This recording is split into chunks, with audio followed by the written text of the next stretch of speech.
Chapter 901. After saying that, two maids rushed over and lifted her up.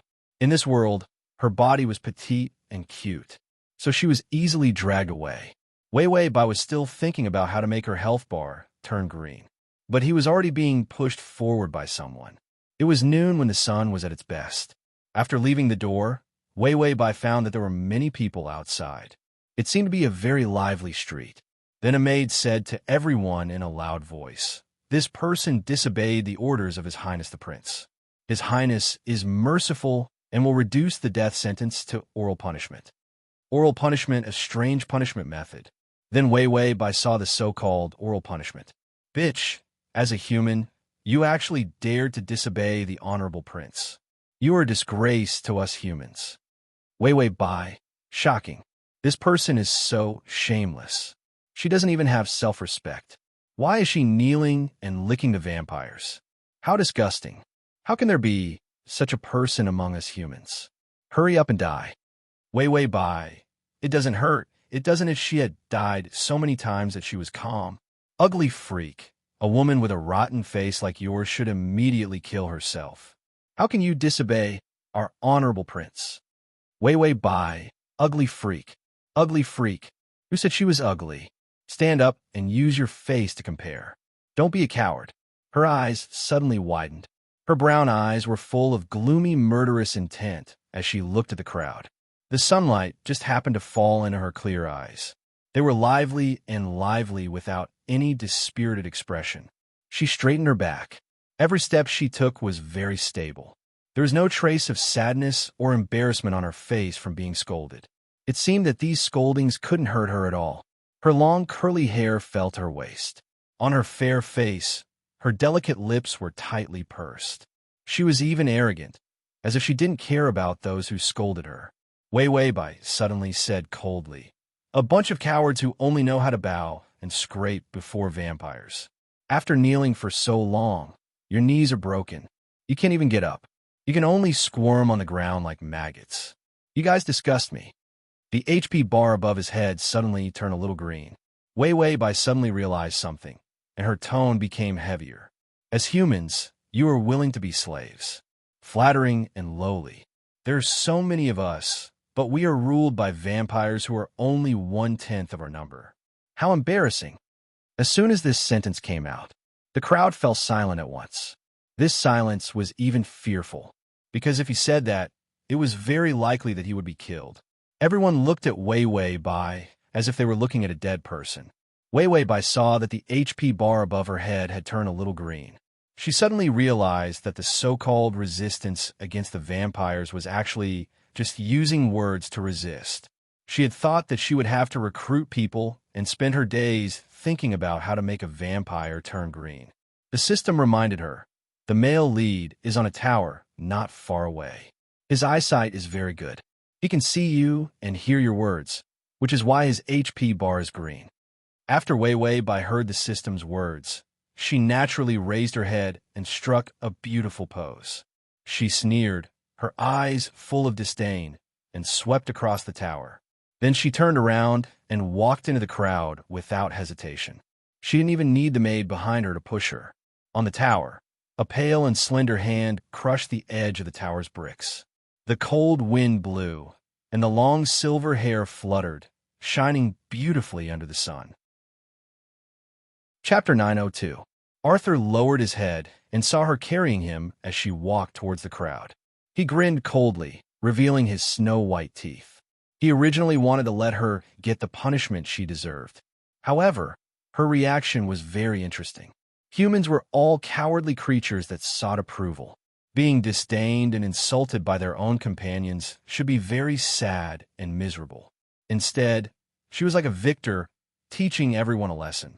When she scolded this group of vampires, the holy light on her face was simply too clean and beautiful. Too clean. Arthur couldn't help but swallow his dry throat. He really wanted to tear her apart and let her bright red and sweet blood flow all over the ground. Then he would slowly step on it. It would definitely be delicious. But when he thought about tearing this little prey apart, he couldn't find another one. Even if he found one, it would definitely not be as interesting as this one.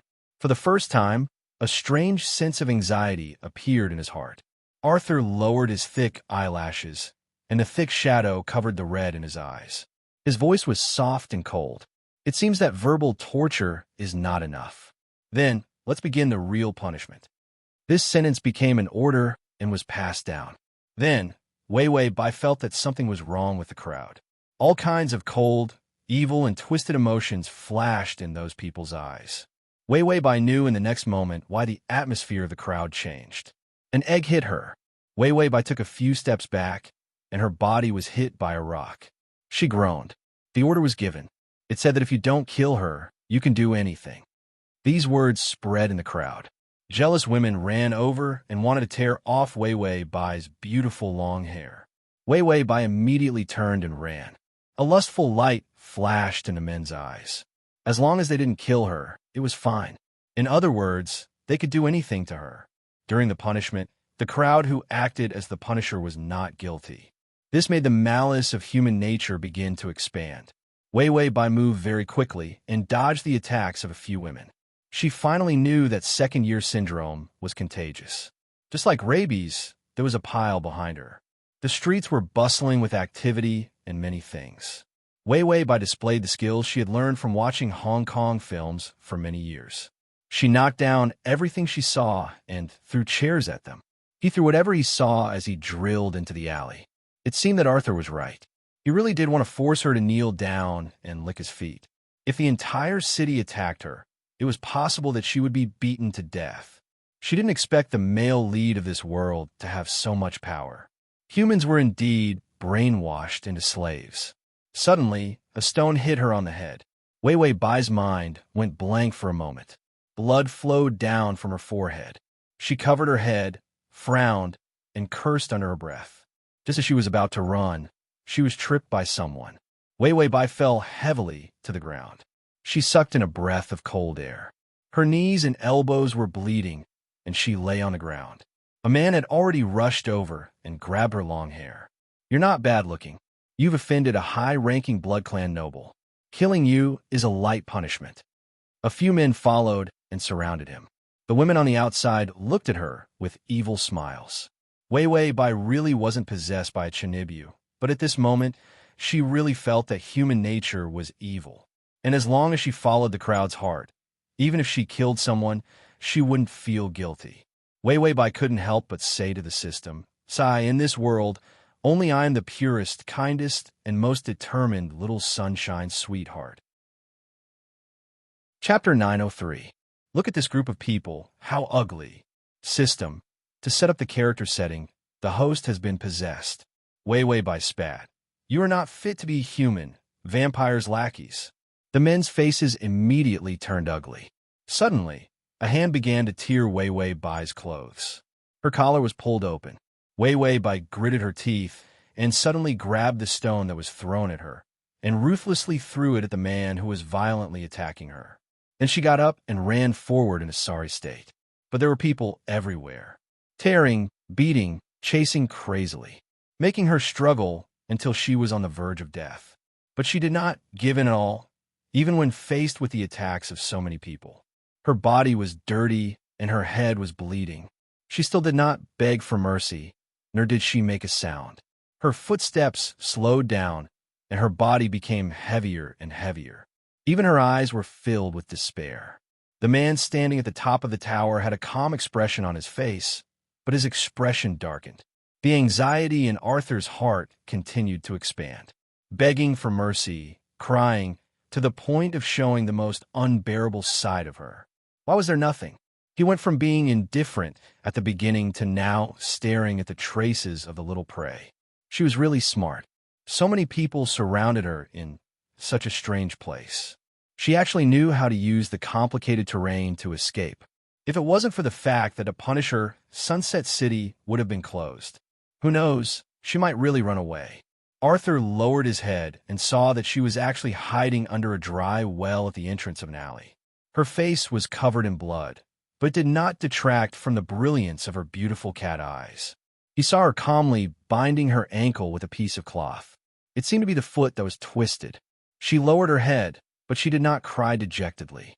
Instead, she hid herself deeper and looked at the well vigilantly. She even held a wooden stick, as if she wanted to perish together with those who hurt her. Arthur suddenly couldn't remember her flattery on the first day when they met. No, it was not that he couldn't remember. But when he thought about it, he even felt that it was rare to see her flattering. Because ever since she failed to escape, she did not curry favor with him at all. Instead, she staked everything on one throw and risked her life to leave him. This was her true face, a human who hated vampires. There weren't many of these kinds of humans, but they weren't few either. However, there were almost none who dared to be so brazen. Arthur's handsome face, which was as cold as ice, was somewhat distorted, revealing a murderous smile. He said softly, "Pull her out of the well. A bug should behave like a bug. Pets were supposed to please their owners. How could he be so independent? He hated puppets, and he hated puppets that were so disobedient." Wei Wei Bai thought that she could hide for a little longer, but in the end, she was discovered and dragged out. She couldn't help but curse the system. If it wasn't for the fact that the favorability didn't change, I would have thought that the crazy dog was so disgusted that he wanted to kill me. There was nothing wrong with her character setting. However, Arthur, the target of the strategy, hated humans. Therefore, she would probably suffer a lot in the early stages when the favorability did not increase. After Wei Wei Bai was dragged out, she was dizzy and on the verge of fainting. However, she was still lying on the ground with her head raised. Her eyes were fixed on these people. The calmness and determination in her eyes even scared some of them away. "Bitch, what are you looking at? You're just a slut who offended the prince, and you still don't know your mistake." A man rushed over, the iron rod in his hand raised high, and the rod came crashing down. Wei Wei Bai would be paralyzed even if she didn't die. /say button at the bottom to record this reading. Chapter 904. All of a sudden, a finger as pale as a bone grabbed the iron rod. The man holding the iron rod was instantly flung away. All the humans took a deep breath. When they saw who it was, they immediately knelt down and kowtowed humbly, not daring to make sound. It was like a completely different person from the previous, bearing fangs and brandishing claws. This was a human, bullying the weak and kneeling in front of the strong.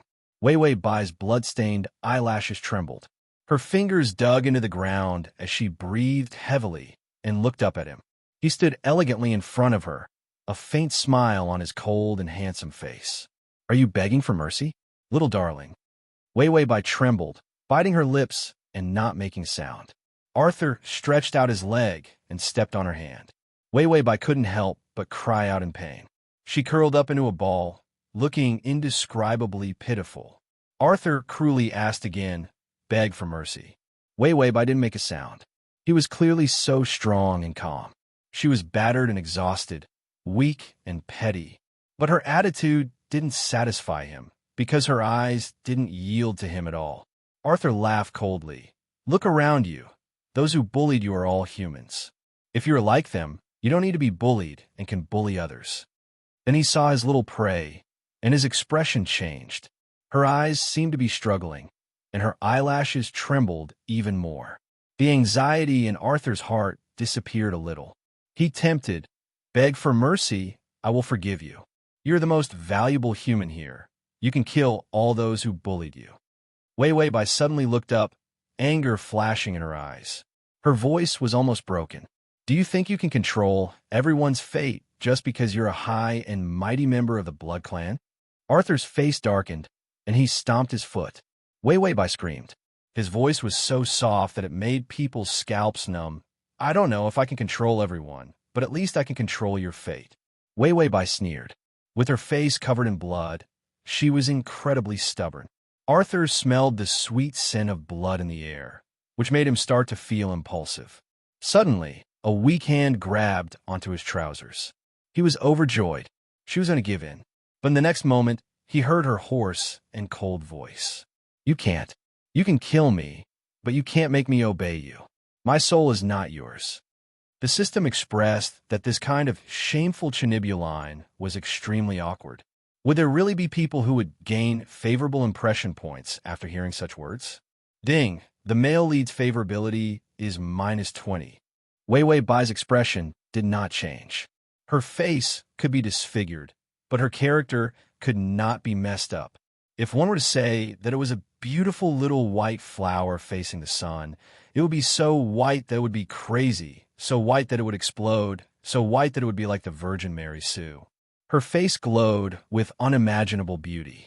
Even if humans have an ugly side, they are mostly kind and beautiful. Her voice was so firm. It was as if this was her religion. Not everyone is willing to submit to you invaders. Not everyone.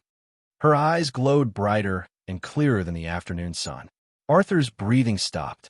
He looked down at her, his body tense.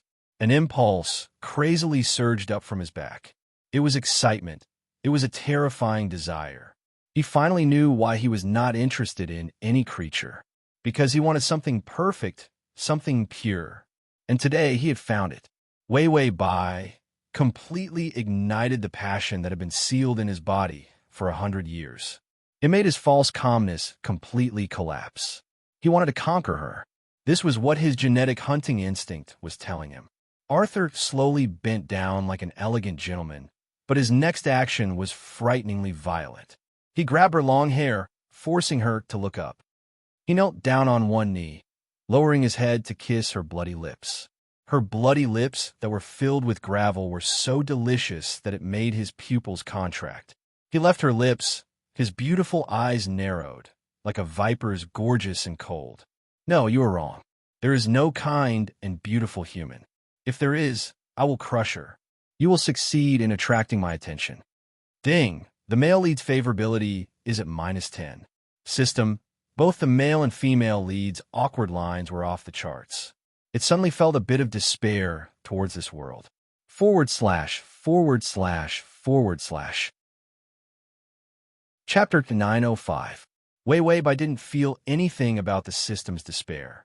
She just felt that a vampire who had lived for a long time still had such a pure personality. It was indeed a problem. Pure. Yes, this was the feeling she had when she observed Arthur.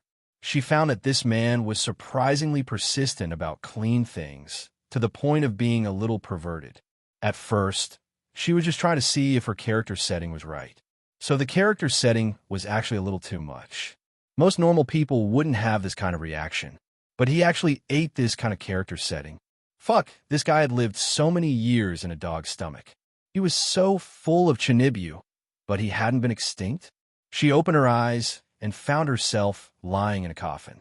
The cold coffin, the gorgeous red velvet cushion, and the pattern of roses entwined with branches. Wei Bai didn't know where to put her limbs. Then she found that the wounds from the beating, and even her sprained ankle, had healed. This coffin seemed to have a healing effect on humans. Wei Bai reached out and pushed open the black lid of the coffin with difficulty. She climbed out of the coffin. It was still daytime, but all the heavy curtains in the huge castle were closed. According to the information, although the vampires in this plane were not afraid of sunlight, silver crosses, and garlic, they even breathed because they could catch the smell in the air when they breathed, and it was easier for them to catch prey. But they still came out at night and didn't like the sun. Then she saw that beside the small black coffin, it was actually a huge white coffin. It was the typical Western style of coffin. The white coffin was like a white skeleton in the dark room, shining with an unsettling luster. And on the top of the coffin, there were actually snake and bat patterns. Previously, she was busy escaping and observing the character setting set by Arthur, so she didn't pay much attention to her surroundings. In the end, she saw towering stone windows, a huge empty room, and a coffin on a blood-red carpet. It really had some of the temperament of the vampire world. But when she looked at the information, it showed that the humans outside could already travel around in cars and planes. And vampires were the mounts of all kinds of magical creatures. Good nerves, a good mix of a world. When Wei saw the white coffin, she carefully stepped barefoot across the red carpet and walked over. She found that the coffin was very quiet, and the vampire inside seemed to be asleep. She heaved a sigh of relief. In the silent room, this low gasp was very obvious.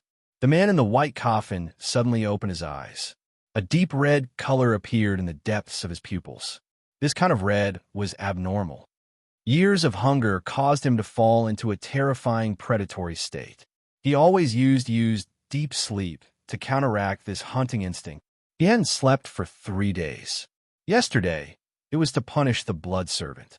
But today it was woke up. Bai Weiwei didn't realize what she had woken up. She bit her lip and looked at the door helplessly. She couldn't push open this heavy, terrifying, and gorgeous door. What kind of weird door was this? Why was it so heavy? She reached out, tried to push, and tried to pull. His hands were numb, and he couldn't move them at all. Suddenly, she felt a chill on her back, as if she was being watched. She didn't even hear the sound of the coffin opening. An incomparably pale hand suddenly appeared on her shoulder. /download. Chapter 906. The humans stood at the back obediently, bowing their heads and not daring to speak. Most of the vampire servants did not dare to speak either. The woman standing at the front was wearing a gorgeous rococo dress. She had long blonde hair and beautiful red eyes. She bowed and opened her fan. "Your Highness, do you want to have a blood feast? Why did you suddenly call us here?" She was the castle's housekeeper, Countess Liz. Arthur ignored her and used a fork to fork a piece of cut beef. "Eat." His tone was like feeding a pet, casual but with a hint of undetectable affection. Bai Weiwei frowned. The smell of blood at the tip of her nose made her very uncomfortable. She suddenly waved her hand and hit his cold and pale fingers. The bloody piece of beef flew out. Arthur's face turned cold. He narrowed his red eyes and broke the fork in his hand.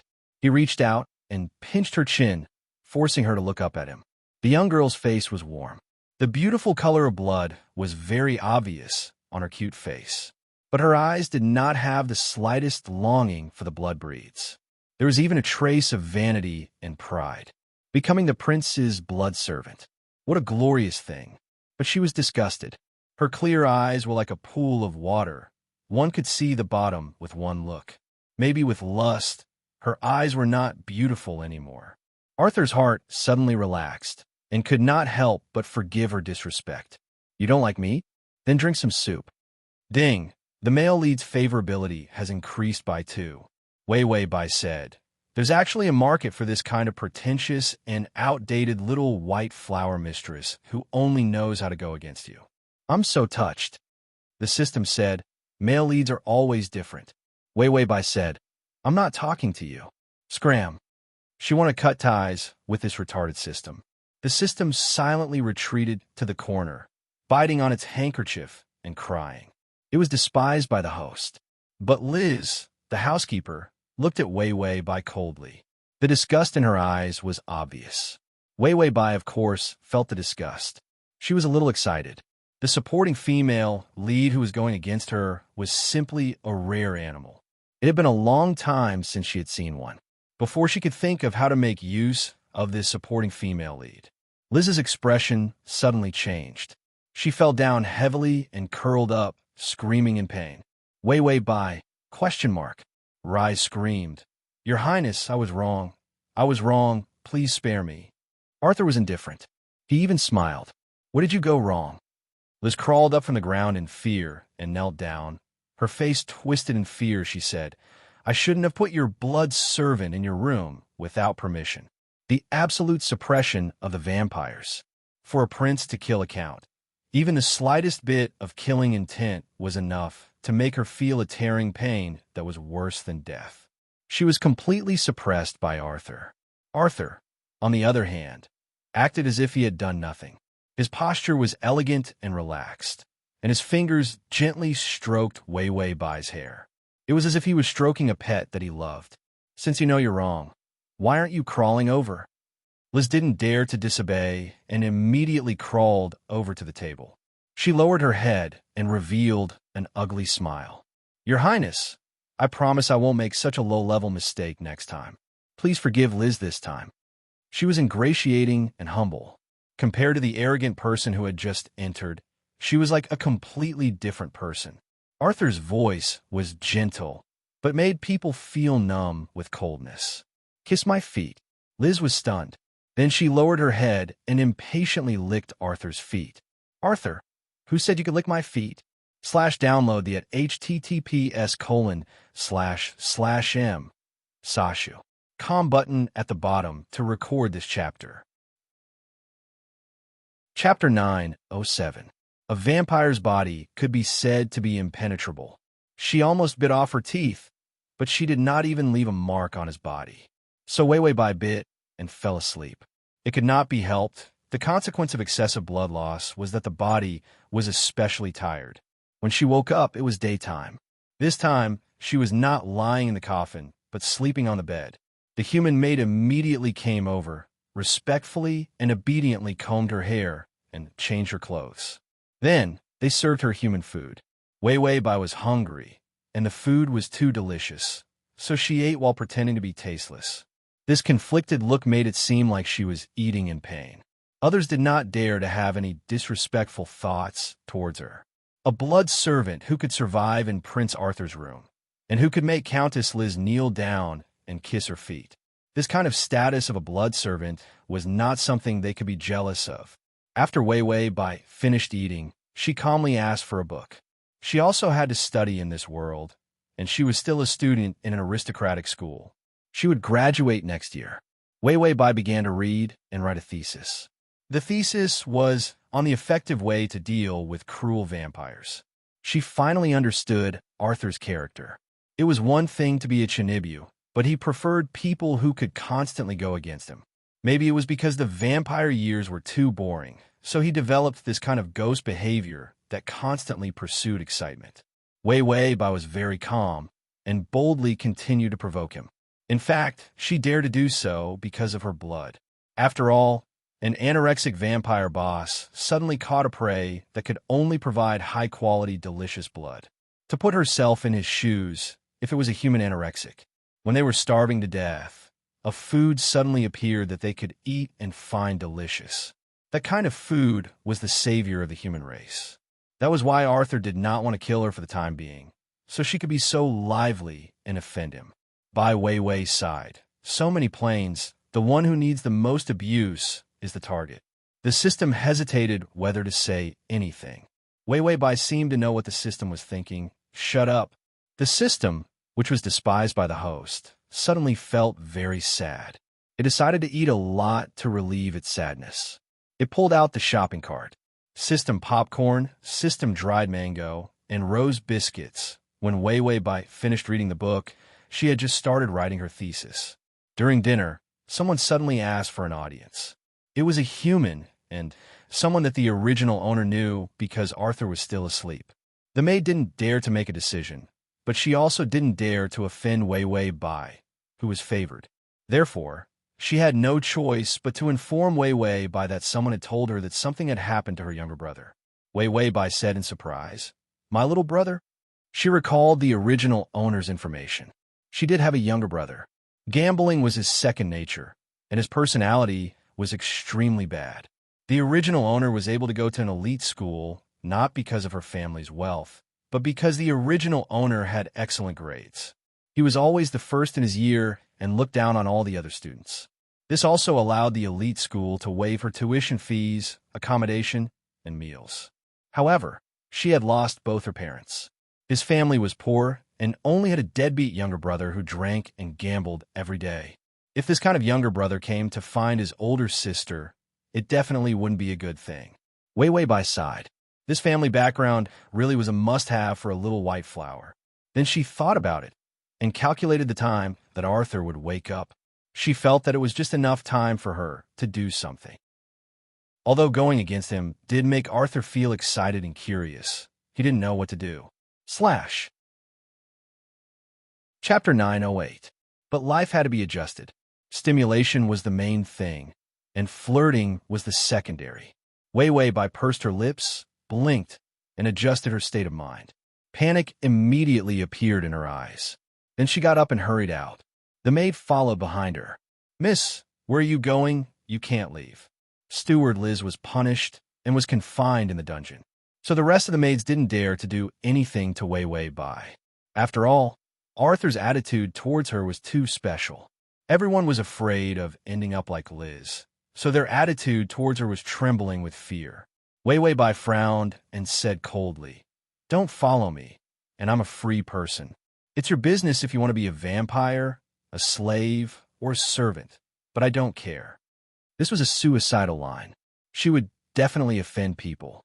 The maid's eyes immediately changed, and their faces darkened.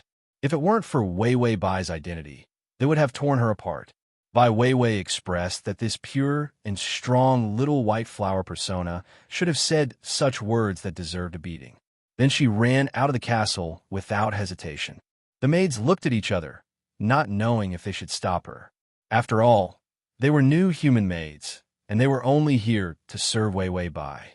And in less than 2 days, they were scared out of their wits by Liz's fate. They had never seen a blood servant who was so unlike a blood servant. Wei Wei Bai didn't think that she would be able to leave the castle so smoothly. She looked back, and the huge, brightly lit castle towered in the darkness. It was grand and exquisite. The system finally dared to speak carefully. The male lead woke up and is looking at you from behind the curtains. Wei Wei Bai didn't ask the system to shut up again. In fact, compared to the first time, the system was more reliable. What made her even angrier was the unreliability of the system. This time, it was a mistake, but next time, she might even lose her life. She really had lost her integrity. She still remembered the first time she transmigrated. She couldn't even bear to give up her first kiss. The panicked expression on Wei Wei Bai's face became even more obvious. She didn't look back. With her back to the huge window upstairs, she fled the castle without hesitation. It was as if the castle was filled with evil spirits, making her want to disappear immediately. Above the castle, beside the largest window, a pale hand rested on the windowsill. Because he had rested and had enough blood in his body, his pupils had turned into a beautiful black color. That pair of black eyes was staring at the fleeing little figure. Half of Arthur's face was hidden in the shadows. The smile on his face was cold and evil. A small bat flew to his shoulder. He instructed softly, "Follow this naughty little prey." The bat immediately flew out.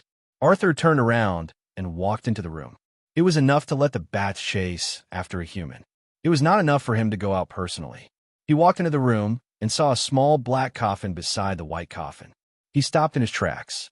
This coffin should have been thrown out, but he had actually forgotten to give the order. Arthur casually extended his finger and touched his cold face. "Forget it. I'll just keep it." After all, this coffin would remind him of that ecstasy. The pleasure he had never experienced was like a landslide or a tsunami. No wonder so many vampires would fall for this kind of thing. Arthur narrowed his deep and cold black eyes dangerously. When would he catch his little prey again? When the time came, he would taste her delicious blood and possess her. That would definitely be an extremely gorgeous banquet. When Arthur thought of this, he couldn't wait. He felt the direction in which she fled. The blood in her body was wrapped around his mark. It was useless even if she ran to the end of the world. // for convenience next time, you can click on the button below to record this reading record. Chapter 909. She didn't want to catch him personally. Arthur returned to the window. He casually stepped out of the window, and a giant bat rushed out to catch his feet. Then it carried him into the dark night. Wei Wei Bai saw this familiar scene, this familiar line, and this familiar tacky bully. She was speechless for a moment. "Your brother owes us 100,000 gold coins. If he doesn't pay up today, we'll take his life," the bully said with a cold smile. Her brother, on the other hand, was crying and kneeling on the ground, saying, "Sister, you're a student of an aristocratic school. You must know a lot of rich people. You can definitely borrow money to save me. This scumbag of a brother. And this plane has taxis, trains, and planes. Why is the currency not RMB but gold coins?" Wei Wei Bai said with pity. "What's the use of killing him? He can't pay up. Why don't you take out his kidney? It's worth at least 5,000 gold coins. His heart is worth 8,000 gold coins. His lungs, liver, whatever. While they're still fresh, you can find a good buyer and get at least tens of thousands of gold coins." The bullies looked at her in shock. The knives in their hands even trembled and they stuttered. "That's scary." The brother's face was also pale. He looked at Wei Wei Bai in shock. The bully and the brother had the same look in their eyes. It was like looking at a demon. Wei Wei Bai suddenly laughed innocently.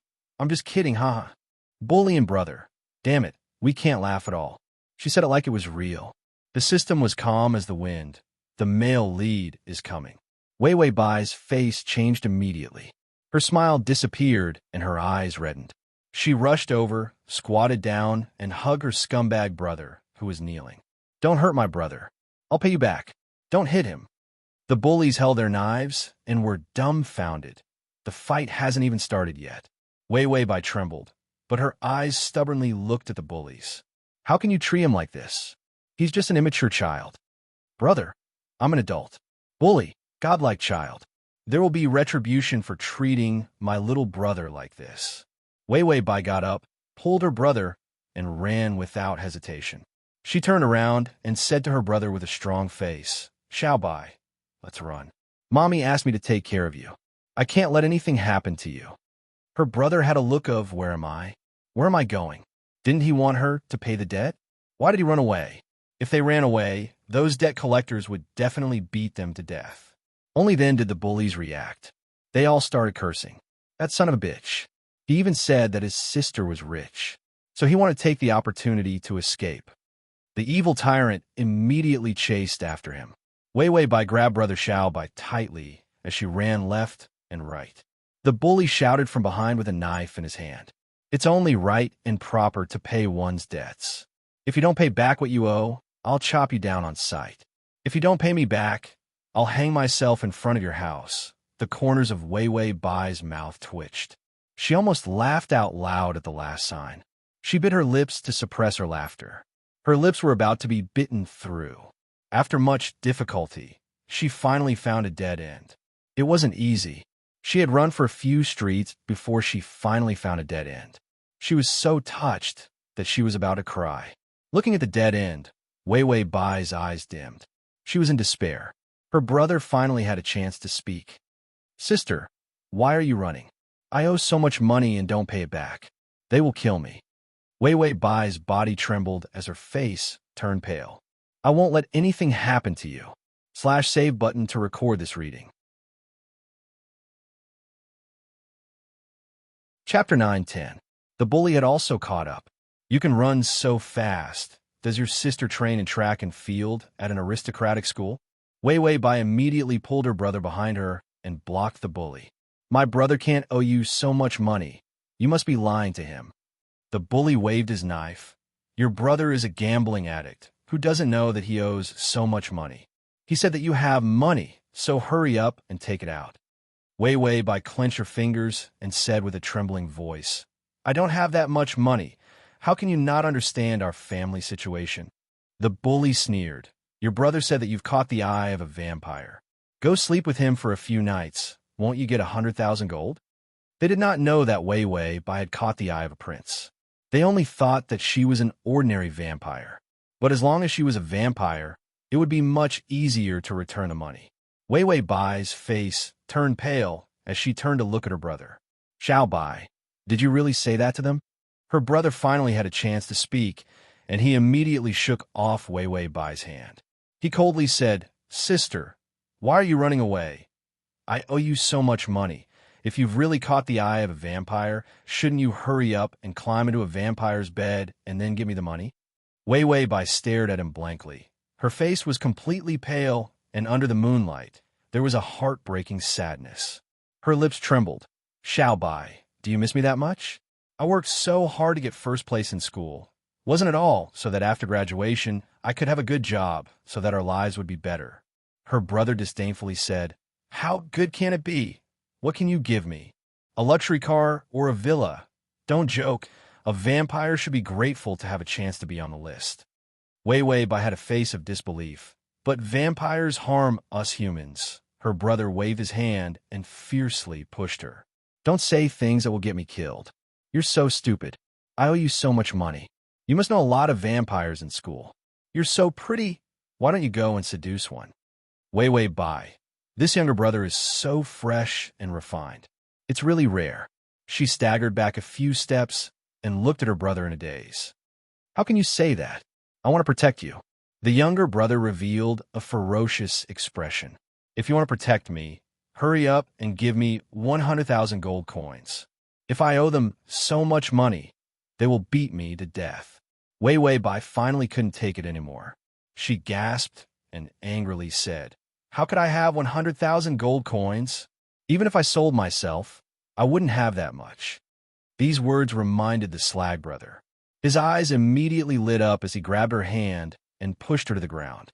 Wei Wei Bai did not notice, and her body fell heavily to the ground. Her arm was scratched and blood flowed out. The younger brother immediately pointed at his sister excitedly. "My sister is the student with the best grades in the aristocratic school. This identity is valuable enough." The bully didn't react. The younger brother continued, "That's right, she's very pretty. I don't know how many love letters she's received since she was young." The bully finally realized something. They all looked down at Wei Wei Bai. She was helplessly lying on the ground. Her brown curly hair was scattered. Her light brown eyes were as cute and charming as a cat's eyes. She was wearing an elegant long dress. Although she was a bit embarrassed, she was so delicate and beautiful that it made people's eyes heat up. The Slag brother saw that there was hope for him to return the money. "Although I can't sell it for 100,000 gold coins, it's definitely enough to repay the interest. When I win the bet, I'll return the rest." Wei Wei Bai stared at her brother in a daze. To TXT. Chapter 911. The bully sneered. "That's good. Your sister's quite popular." Wei Wei Bai finally realized something. She struggled to get up, wanting to escape, but it was too late. The trash brother rushed over and grabbed her arm. "Sister, didn't you want to save me? If you go with these people, you'll be saving my life." Wei Wei Bai looked at him with a face of shock and disappointment. "Xiao Bai, do you know what you're saying?" The trash brother repeated without hesitation. "Sell you to repay the debt. You're so beautiful. You can live a good life after a few times." "Wei Wei Bai, stop saying I'm beautiful. Although it's true, it's still embarrassing," she said to the system. "This brother is so cute. He knows how to appreciate my beauty." System, silence was not its intention. It really had nothing to say. The bully rushed over, grabbed Wei Wei Bai's arm, and dragged her away. "Okay, I'll let you go this time. Your sister can be used to repay the debt." Wei Wei Bai struggled powerlessly. She was dragged away just like that. However, her eyes were fixed on her younger brother. The pain of being betrayed by her family made her bright eyes lose their final luster. It was as if all the beauty in the world had been shattered. The bullies pushed Wei Wei Bai forward. After walking a few streets, she suddenly staggered a few steps and fell to the ground. The bully immediately said fiercely, "Hurry up and stand up. Don't play tricks, you can't run away." Wei Wei Bai lowered her head, her long hair covering her face. She thought expressionlessly, that Shinibyu still didn't come out. Looks like it wasn't exciting enough. Wei Wei Bai obediently stood up, but in the next second, she took the opportunity and rushed into the alley. Very good, this time was a dead end. The bullies immediately blocked her, angrily pushing her against the wall. "Bitch, you still want to run? If I don't break your legs, you won't be honest?" One of the bullies wanted to stab Wei Wei Bai's leg with a knife.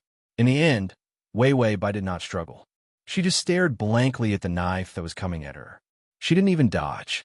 Her expression was still and lifeless, as if she had given up on everything. In the next second, the knife suddenly froze. A hand as pale as bone, slender and exquisite as a work of art, lightly grasped the knife. The blade was sharp, but it didn't leave a single mark on that hand. Under the cold moonlight, his silver hair fluttered like flowing water. Bully was stunned. In the next second, he was sent flying and crashed heavily into the wall, spitting out blood. That elegant and slender figure stood in front of Wei Wei Bai. He held a knife in his hand, and his voice was indifferent. "I heard that you have a good item. How much is it? I want to buy it." The remaining bullies saw him descend from the sky, his inhuman strength and his silver hair. Everyone immediately felt their scalps go numb.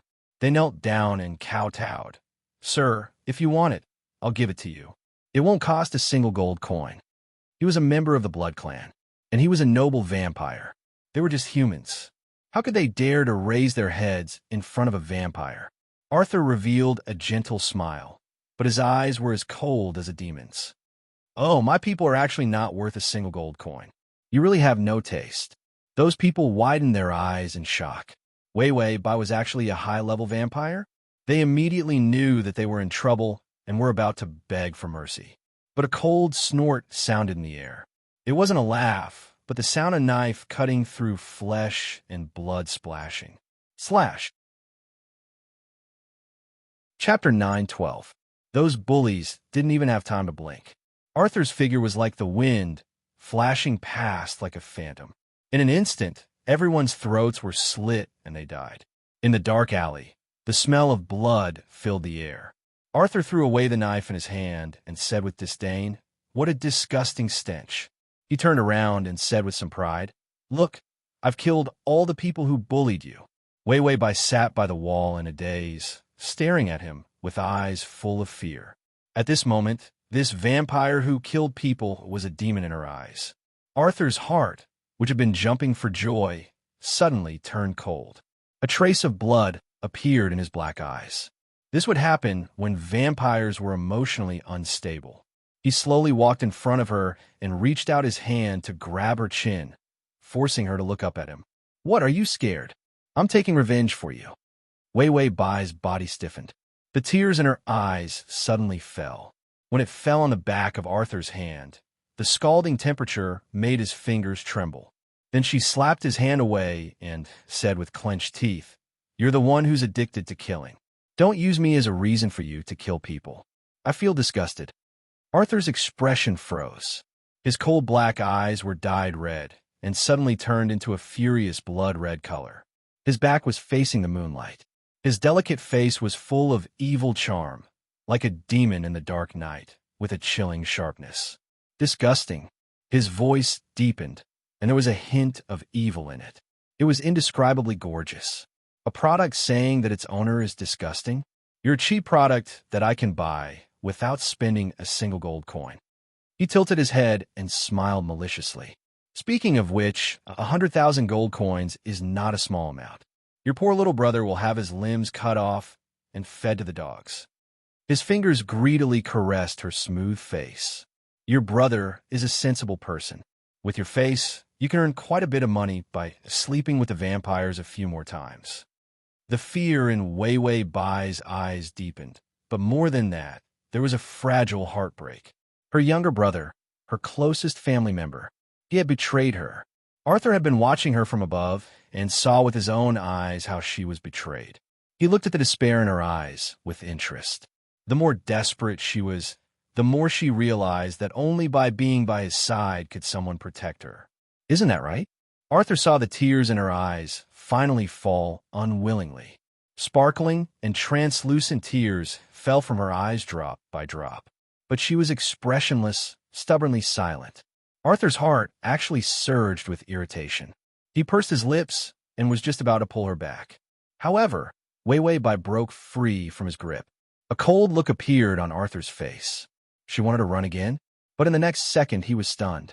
Wei Wei Bai pulled down her collar and expressionlessly took off her skirt. Under the moonlight, her naked white body was flawlessly beautiful. Arthur stood in place, and for the first time, shock appeared in his blood-red eyes. Then he looked at her as she walked step by step in front of him. Her long brown hair fell on her white back, making her look like a snow-colored fairy under the moonlight. She raised her pure white neck and said in a soft voice, "Then if I sleep with the honorable prince for a night, how many gold coins can I get?" Arthur's throat tightened, but it wasn't because of desire. Instead, it was an indescribable irritation and discomfort. Her body was trembling too much, and her eyes were filled with despair and sadness, but she gave up and put on a charming face. She really was an eyesore. Arthur suddenly took off his coat and covered her entire body. He angrily hugged her and then jumped onto the bed. He coldly said to the person in his arms, "What a disappointment. Let's go home." She quietly laid in his arms, but his chest was soaked with her tears. He had clearly bullied her to the point of despair, but he couldn't feel happy at all. Or was it because the person who bullied her wasn't him? Arthur felt her cold shivering, and he couldn't help hugging her even tighter. Ding! The male lead's favorability has increased to 10. Slash. Chapter 9:13. Halfway through, he turned back. He didn't even have time to find clothes for her. He tore off a large piece of curtain and wrapped her tightly from head to toe. Then, he suddenly disappeared. Not even an afterimage could be seen. Liz was finally released from confinement and walked out tiredly. She saw her noble prince appear in front of her. "Give me a few human doctors as fast as you can." Liz was stunned. She found that Wei Wei Bai in his arms was silent. Arthur glanced sideways and gave her a fierce and furious look. "What are you waiting for? Get out of here." Liz was so scared that she took a few steps back and immediately turned to run. Of course, she knew why she had to catch them. Because it was the fastest. There was no need to dawdle. After the human doctors were caught, Liz saw Arthur squatting by the bed, holding Wei Wei Bai's hand and staring at her face. The doctors trembled as they walked over, even forgetting to salute. However, Arthur ignored all of this and stepped aside to let the doctor pass. This was something that would never happen in the past. Liz's lips trembled, but she didn't dare to remind the doctors that it was disrespectful to let a prince back away. The doctors checked and immediately rushed to the hospital to get the blood transfusion equipment and blood bags. One of the doctors said excessive blood loss and malnutrition caused the temperature to drop. Blood must be transfused immediately. Arthur stood aside, pursed his lips, and repeated softly, "Excessive blood loss?" The doctor immediately replied respectfully, "Yes, Your Highness. Because of excessive blood loss in a short period of time, and because the patient's body is weak, she should have been in a state of not eating for a long time. That's why such a serious situation occurred." Arthur, not eating enough? And it was for a long time. There were still people who didn't eat enough in this day and age. Prince Arthur, who knew nothing about life at the bottom, was confused. His inherent beliefs were impacted. After the blood transfusion, it was already dawn. Wei Wei Bai's breathing also stabilized, and her face looked better. The sunlight shone in from the window and shone on her body, making her look warm. Arthur didn't mind the sunlight. He sat beside her, propped his chin on his hand, and squinted at her. When her eyelashes trembled, her tense heart suddenly relaxed. Then, he saw her open her eyes. Her beautiful eyes were filled with light and incomparably bright. She seemed to be puzzled as she looked up. Suddenly, she thought of something and turned to look at him. Arthur sat up straight, his movements deliberately elegant. He said condescendingly, "You're awake. Why didn't you tell me that you lost a lot of blood? I could have sucked your blood later." Was he that scary? It was very painful for humans to lose too much blood, but she stubbornly endured it without making a sound. If it wasn't for the fact that she couldn't take it last night, and he had done it with her, she would have been tormented to death. Wei Wei Bai looked at him strangely. Her lips moved, and her voice was a little hoarse. "Were you the one who took care of me last night?" Arthur crossed his arms and put them under his chin. He nodded. "Why? Are you touched? I've been guarding you all night." Wei Wei Bai couldn't help but smile mockingly. Arthur thought that she was going to scold him again, but she suddenly said softly, "Thank you." Arthur paused for a while before blinking, as if he was suspecting that he had heard something unbelievable. "Thank you." He could not believe that he would hear such a sentence from his little prey. He thought that she was going to resist to the end. After Wei Wei Bai said this, she turned her face and didn't look at him anymore. Slash. Chapter 9:14. Suddenly, a hand gently caressed her face. "What? Isn't it too simple to say thank you? If you really want to thank me, you should at least do something." Wei Wei Bai angrily glared at him. "What do you want?" "My blood is valuable, so you can keep sucking it." Arthur lowered his head and moved closer to her, speaking in an incomparably deep voice. "Give me a kiss as a thank you gift." Wei Wei Bai's fingers tightly gripped the sheets. "You really are shameless." Arthur was only teasing her. He would rather see her this angry than see her coldly lying down. He gave an indifferent smile and was about to leave. A warm kiss lightly fell onto his cheek. Arthur's movements stopped as if he couldn't react. After Wei Wei Bai finished kissing him, she laid back down and no longer paid attention to him. Arthur was sluggish for a few seconds before returning to normal. He calmly said, "I heard that you haven't eaten enough for a long time. From today onwards, I will watch your diet, starting from now."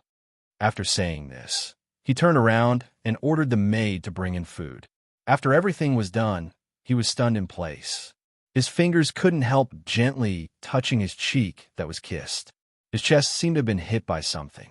He touched his chest in confusion. It was a bit stuffy, but it wasn't uncomfortable. What was going on? He turned around and met her eyes that were secretly looking at him. She was surprised and immediately turned her head away, pretending that she wasn't looking at him. Arthur's eyes lit up and his lips couldn't help curling into a smile. Ding! The male lead's favorability has increased to 20. Arthur brought over some soft food that was easy to eat and walked to the side of the bed. Then he personally picked up the spoon, scooped up some, and brought it to her mouth. Come, eat something. He didn't seem to think that there was anything wrong with his appearance. Wei Wei Bai strangely looked at him. She reached out, wanted to take the spoon in his hand. Arthur calmly moved his fingers away, not letting her touch it. Then he stubbornly brought the food to her mouth. Eat. Wei Wei Bai stared at him for a while before finally bowing her head and swallowing the food in the spoon. The way she ate was very quiet and unhurried. It was Arthur's first time feeding someone, and he actually felt pleasure. He had never experienced such a feeling before. Seeing that she was almost done eating, Arthur said calmly, I've already captured your brother and locked him up in the dungeon. Do you plan to sell him to a vampire as a slave, or torture him to death? Wei Wei Bai froze and looked at him in disbelief. Why did you capture my younger brother? Arthur picked up a strawberry and brought it to her lips. Here, eat. Wei Wei Bai pursed her lips and did not eat. Arthur was very patient. He held the strawberry in his hand and waited. He was like an elegant gentleman waiting for the girl he liked to dress up and give him a sweet kiss. Under the light of the day, his eyes were shining brightly. There was even a soft smile on her face. Enchanting and profound. Wei Wei Bai's eyes trembled as if she couldn't stand him looking at her like that. She lowered her eyes, opened her lips, and sucked on the strawberry on his finger. Arthur's fingertip was accidentally sucked on by her. The moist and warm contact made Arthur's eyes darken a lot, and there was even a hint of blood. He lowered his eyes to hide the beastly look in them. His little praise body was too weak now. Moreover, being so dishonest was also a problem. He thought about it all night and prepared a trap for her to jump into. Wei Wei Bai ate the strawberry with an ugly expression, but before she could open her mouth, he handed over another strawberry with a gentle expression, but his actions were domineering. Eat it. Slash. Chapter 9:15. Wei Wei Bai took a few deep breaths before biting the strawberry silently and continuing to eat. Arthur was addicted to the act of feeding her. He smiled and continued to take the strawberry. However, this time, before he could reach her lips, her hand was already tightly gripping his wrist. What are you going to do to my brother? She glared at him angrily. She no longer listened to him obediently, but directly questioned him. Arthur's smile deepened. What's wrong? Don't you want to take revenge on your brother who wanted to sell you? He's such a dirty and ugly person. I'll help you vent your anger and torture him to death. Isn't that good? Wei Wei Bai's face showed a struggle. Arthur continued to pressure her lightly. I heard that some bloodlings like men very much, especially torture and abuse. Wei Wei Bai's body trembled, and she grabbed his wrist even harder.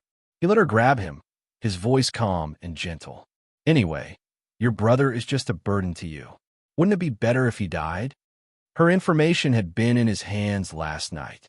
As the best student in the aristocratic school, she had not been able to eat for a long time.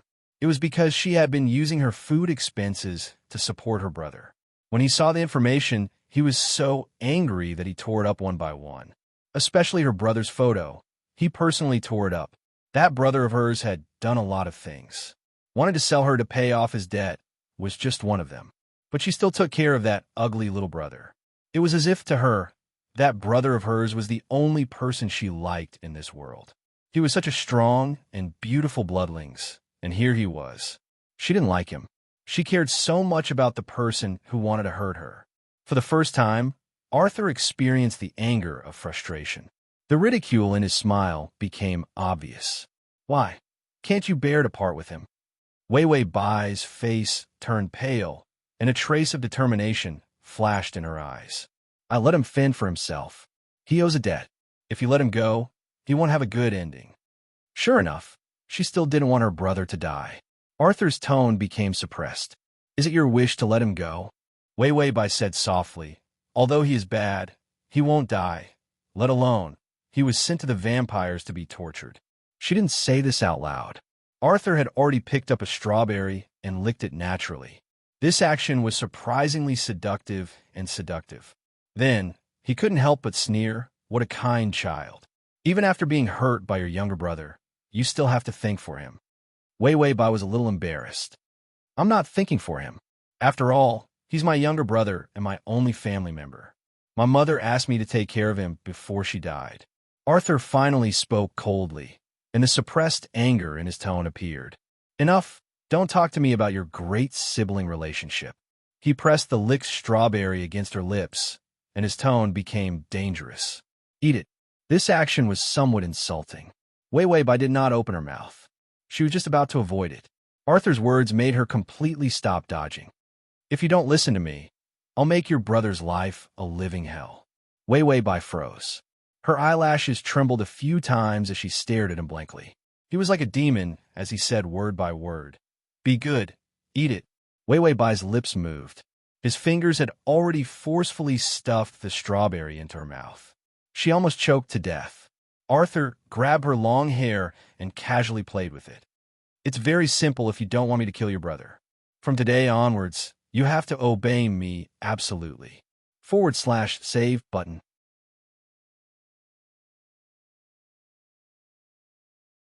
Chapter 916. Wei Wei Bai's eyes were bloodshot with anger. Why? What if I don't care about my little brother? Arthur revealed a smile. If you don't care about your little brother, then I can't find a way to threaten you. After saying this, his expression became cold and cruel. Have someone go to the dungeon and chop off that dirty human's limbs and bring them here. Just as he finished speaking, his sleeve was fiercely pulled. She suppressed her fear and finally couldn't take it anymore. Don't kill him. Arthur should have been happy that the prey had walked into the trap, but he felt sullen for no reason. His tone was cold. What? Are you not going to care? I'll chop him into pieces for you to see. I promise. Arthur snorted. It's too late. I'm going to kill him. He didn't want her to care about her little brother, but he really wanted to kill him. Bai Wei Wei suddenly hugged his body with both hands, snuggled into his arms, and buried her face in his neck. Her breathing was disorderly and her voice was trembling. Master, I beg you. The blood slaves respectfully called the vampire that owned them, Master. Arthur's eardrums trembled and an itchy feeling spread from the tip of his ear to his neck, reaching his entire body. He suddenly said in a soft voice, Say it again. Wei Wei Bai was silent for a while before softly saying, Master, Ding, the male lead's favorability has increased to 25. Arthur lazily reached out and picked a rose ring. The rose-red luster gave off a gorgeous feeling under the candlelight. He sat on the chair, and Wei Wei Bai placed her hands on her knees, obediently sitting on his lap with her head down. Arthur picked up her finger and put it on. Is this all you brought today? The merchants immediately brought out better gems. Sir, this is this year's newest gem design. The most expensive one is this brown earth-colored bracelet. Arthur saw the brown gem bracelet, took it, and put it on by Wei Wei's wrist. Also, this clothing material is the best and most expensive this year.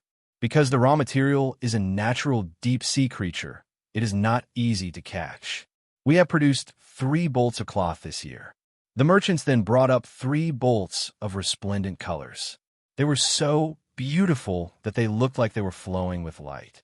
Arthur said indifferently, Stay. The merchant bowed his head respectfully and flattered. Miss will definitely look good in it. Arthur smiled happily and then put a gorgeous sapphire necklace on Wei Wei Bai. There was an endless stream of merchants. Arthur purposely opened the castle gate. Let these merchants bring the best goods over. When Arthur put a little pink diamond crown on her head, Wei Wei Bai finally couldn't take it anymore. She pulled the crown off. That's enough. Am I a jewelry showcase? You've already hung so many things on me.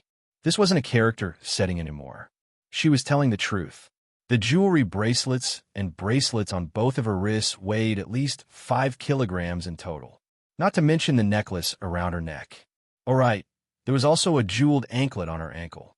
Those who didn't know better would think that she was a jewelry box. No, it was a jewelry box. Arthur picked up a pair of aqua green ear studs, then pushed her long hair aside and put them on her. My blood slave, how can you be worse than others? I want you to wear the best clothes, wear the best jewels, use the best perfume, and serve me the best. Wei Wei by his side to the system. Can a target's face evolve? One is more shameless than the other. Chapter 9:17. Wei Wei Bai suddenly thought of her scumbag sister. It had been a long time since she thought of her. She hoped that her scumbag sister could live a good life, in case she couldn't hold on until the day she came looking for her with a machete. When Arthur heard her mention her brother, his originally gentle expression suddenly turned cold. He opened the book unhurriedly, and his voice was incomparably calm. Oh, you want to see your brother? Wei Wei Bai nervously grabbed the blanket, and her breathing became heavier. She said in a trembling voice, My brother, is he okay?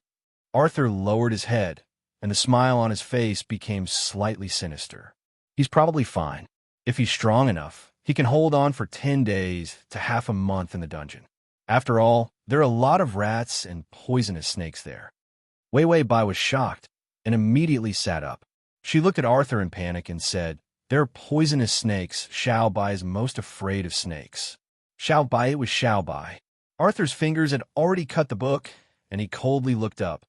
You really like that brother of yours.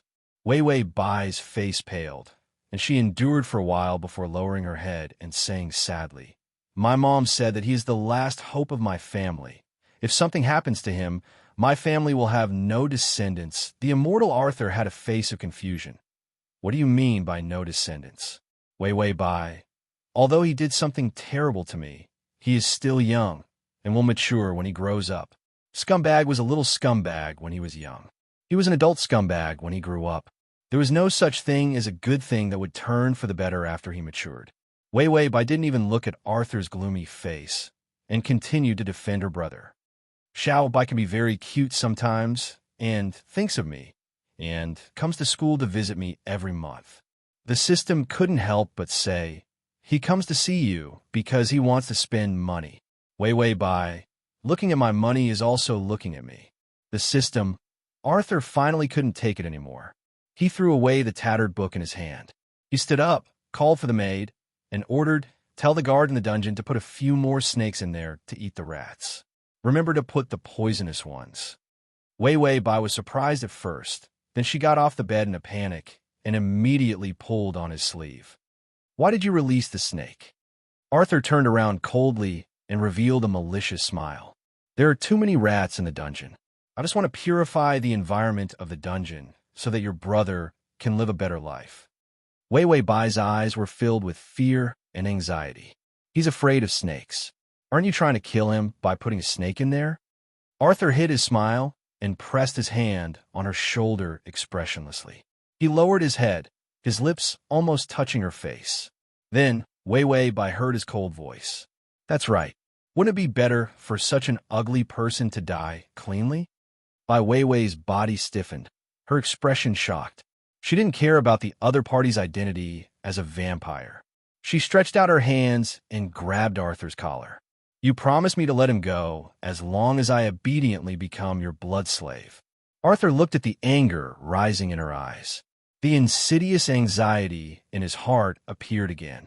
His fingernails couldn't even be controlled and suddenly grew longer. He really wanted to tear this delicate and beautiful face apart. Her expression was really an eyesore. Arthur suddenly lifted her chin, and his sharp nails almost pierced into her skin. Wei Wei Bai felt his cold, murderous aura and didn't dare to make scene. Arthur's nails that had become hard and sharp touched her face with incomparable gentleness. He really wanted to cut off the worry and anxiety on her face. The download address is at https://www.sashu.com. The is at https://m/sashu. com// to make it easier for you to read it next time. You can click on Save. Chapter 9:18. He sneered and questioned. If I was thrown into the dungeon, would you be so worried about me? Wei Wei Bai looked at him in shock, as if she couldn't understand his words. When Arthur uttered this sentence, he was stunned for a moment before realizing how foolish his words were. Why did he care whether she was worried about him or not? And if something really happened to him, what use was there for a human like her to worry? He had always been dismissive of useless things. Before she could understand, Wei Wei Bai had already moved her eyes away with a guilty conscience. She pursed her lips and hesitated for a moment. Then she said with some uncertainty, "Yes, you are my master." These words were said without any confidence. Arthur obviously saw that Wei Wei Bai didn't mean what she said, but that irritating feeling dissipated a little. It was baffling. That was Arthur's evaluation of himself, but he still let go of her chin. He also retracted his fingernails that had grown longer. Then he suddenly turned around and said coldly, "Follow me." Wei Wei Bai was stunned for a few seconds. Then she suddenly thought of something and immediately followed him. The environment of the dungeon was particularly bad. Even if the walls were burning with bonfires, it still couldn't stop the cold and fishy smell. Wei Wei Bai had just entered the dungeon. She heard mournful cries. She was so scared that her face paled a little. Arthur sneered and then said indifferently, "What? You don't want to see your brother? It seems like you're not that worried about him." Wei Wei Bai didn't care about anything else and immediately chased after him. The cold smile on Arthur's face froze for a moment. He turned his head and quickened his pace. This dungeon has a history of 400 years. Countless traders have died here. I heard that every tile here has blood flowing through it. He introduced her maliciously. As expected, Wei Wei Bai's footsteps paused and she gasped in fear. "That's right, a lot of people have died here. I heard that some people died so miserably that their souls haven't dispersed. They are wandering around the dungeon looking for a scapegoat." Well, load of nonsense. Under his low voice, there was a kind of sinister and terrifying feeling. "Wei Wei Bai, she's afraid of the dark and ghosts," Arthur continued. "Most of those ghosts have severed heads and limbs. They cry day and night, and some even have hideous faces." Before he could finish his words, the little prey behind him had already reached out and grabbed the corner of his clothes tightly. She trembled with fear. Her fingers gripped his clothes tightly, refusing to let go. Arthur revealed a mischievous smile and then walked even faster. She deliberately circled the dungeon 3 times before walking towards her brother's cell. She was like his little tail that he couldn't shake off no matter how hard he tried. Arthur walked triumphantly to the darkest room. Then he heard the little idiot's cries for help. "Snake, snake, don't come over." He screamed so miserably. Wei Wei Bai immediately let go of his clothes and rushed to the cell door, shouting anxiously, "Xiao Bai, are you okay?" Her anxious look made her look like a perfect example of a madwoman trying to support her younger brother. Xiao Bai immediately rushed to the door, his face twisted in fear. "Sister, quickly save me. There are so many snakes here." Wei Wei Bai had a worried look, but her eyes were very cold. "Xiao Bai, sister is also very worried about you. I'm worried that you're living too well. Sister will save you. Just bear with it. Bear with it until you die." Her voice was so anxious and worried, but the way she looked at Xiao Bai revealed the opposite meaning. Even the smile on her lips wasn't a smile of worry at all, but a smile of schadenfreude. Little White understood what she was trying to say in a moment of fear. He immediately stretched out his hand, reached out through the gap of the door, and grabbed Wei Wei Bai's neck fiercely. Address of the full text: https://www. Sashu. Com address of the Chapter 919. Bitch, you just want to see me die. Wei Wei Bai grabbed his arm anxiously. "Xiao Bai, what's wrong with you? I'm here to save you." Xiao Bai saw through her true colors. "You've seduced a high-ranking vampire, so you're planning to dump me, bitch. If you want to save me, why don't you let me out now?" Wei Wei Bai couldn't make a sound at all. His hands were clutching her too tightly. The system couldn't bear to look at her. "I say, why do you have to make life difficult for a scumbag? You've already used him anyway." Wei Wei Bai looked helpless. "I have no choice. I don't have an evil female supporting lead, nor do I have an affectionate second male lead. With my weak identity as a blood slave, I can't do anything to provoke Arthur. She was also very desperate. If she wanted to shake the heart of a high-rank vampire, she would have to stir up a storm, stir up the heavens, and stir up the earth. But she only had a scumbag by her side that she could use. Using him once was not enough. Now that environmental protection was being advocated, of course waste had to be used a second time. How to use him? Her slogan was not afraid of old jokes. The older they were, the more classic they were. So the hero saving the damsel in distress joke should be repeated a few more times. Without bullies to bully, wasn't she just catching a scumbag to create a bully? Anyway, her blood was good, and the Chinibu vampire didn't want to starve, so he had to save her. As he saved her, this feeling came out. In this world, she could do whatever she wanted. The system also gave a rare decent hack. Wei Wei Bai's smile disappeared, and the mocking indifference in her eyes turned into fragile despair. Her fingers clasped the scumbag's arm, but gradually lost strength. In the end, her hand slipped, and she didn't struggle at all, letting him choke her. The light of the bonfire flickered. Under the light, she was like a fragile moth, about to stop breathing and fall to the ground at any time. Arthur was originally looking on coldly. He originally wanted to use a spell on that little idiot, to make him attack Wei Wei Bai crazily. He didn't expect that he didn't do anything. Things had happened as he had hoped. This was a lesson for Wei Wei Bai. She had always disobeyed him. If it wasn't for her unique blood, he would have killed her long ago.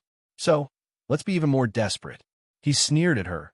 She was in so much pain that she couldn't hold on any longer and was about to fall to her knees. Arthur's fingernails grew longer again, and even his black eyes were dyed red. He frowned in dissatisfaction, somewhat disappointed at his impulsive personality. He would wait until his little prey was on her last breath before saving her. That was why she was so disappointed in that little idiot. Then, she would be loyal to him.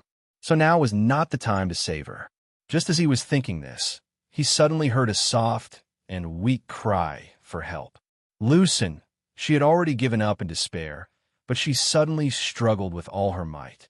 However, her body was weak to begin with, and a woman's strength could not be compared to a man's. That was why her struggle was so insignificant. Arthur looked at him coldly. If he still had the strength to struggle, then he should struggle a little longer. Help! She choked out in fear. Arthur held his breath. His respiratory system was used to catch the scent of his prey. The air was filled with her sweet smell, making him anxious. Even if she asked for help, he wouldn't easily save her. Who asked her to be so disobedient and insist on coming to see this dirty idiot? He didn't know his own mentality at all. It was like jealousy. Wei Wei Bai suddenly gasped for breath. Arthur! Arthur suddenly looked up, but heard her squeeze out her last breath and say, "Save me, Arthur." His mind went blank for a moment, but he found that his body had suddenly appeared behind Wei Wei Bai. Slash. Chapter 9:20. Arthur even had the thought of strangling her to death. His fingers curled and loosened. When did he become so calculative with a prey? Whether she had forgotten or not, it didn't matter to him at all, did it? Arthur saw the sunlight pouring in from outside and frowned as he got off the bed. Forget it. It was better to rest. The next Sacred Blood Conference was about to begin.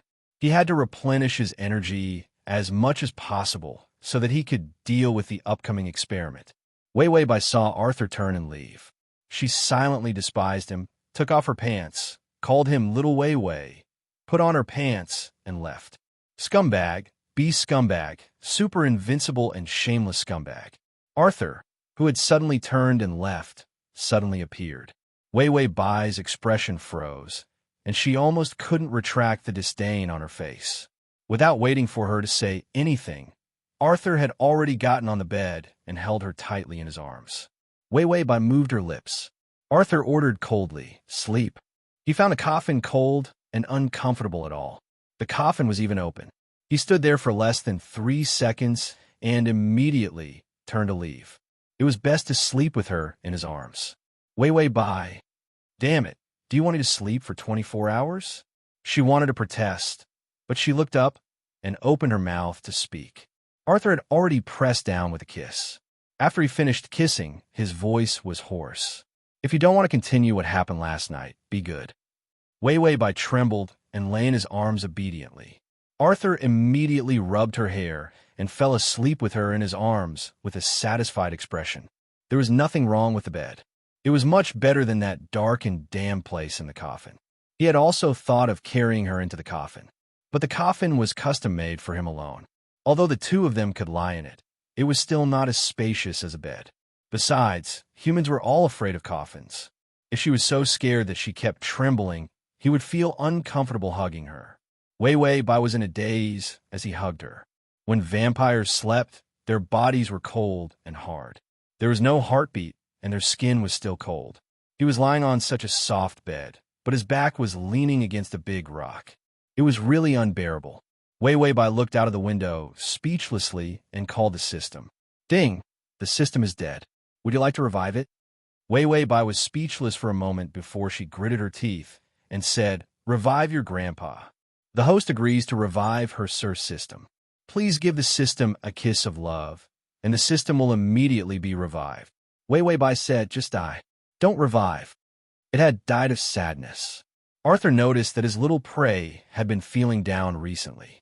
He gave her jewels, luxurious clothes, groups of servants, and the best food. She's always looked sickly. The only time he was energetic was when he read and studied. Only then did he remember that she was the best student in an aristocratic school. She must have liked to study. Arthur hesitated for a moment before he walked to her side and was about to touch her. However, he found that her body immediately stiffened. His fingers paused in the air. He hesitated for a moment before continuing to touch her shoulder as if nothing had happened. Isn't it too boring to stay in the castle all this time? Wei Wei Bai was silent for a moment, not daring to answer. However, Arthur could feel her emotions. She was weak and bored. Even if he gave her a pile of jewels, she would not be happy. He could not help but say, Why don't you go back to school and take a look? He just wanted her to go back for a day trip. Wei Wei Bai misunderstood. She immediately turned around, her eyes shining brightly. You want me to go back to school? Her expectant and longing eyes made Arthur's words stop in his mouth. He was silent for a moment before he said ambiguously, It's right to say that you want to go to school. Going to school for a day also counted as going to school. Suddenly, a soft kiss landed on his cheek like a butterfly.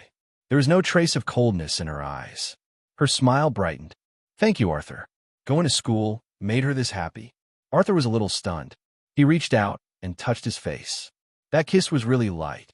Then, as if he was possessed, he said, If you like to go to school, then go. He could go to school until she graduated. As long as she was this happy, it was fine. Ding, the male lead's favorability is at 45. Arthur suddenly frowned. Why did he care so much about whether she was happy or not? Then he saw that the joy on her face could not be suppressed. His brows relaxed again. Forget it. The blood is only delicious when the prey is happy. //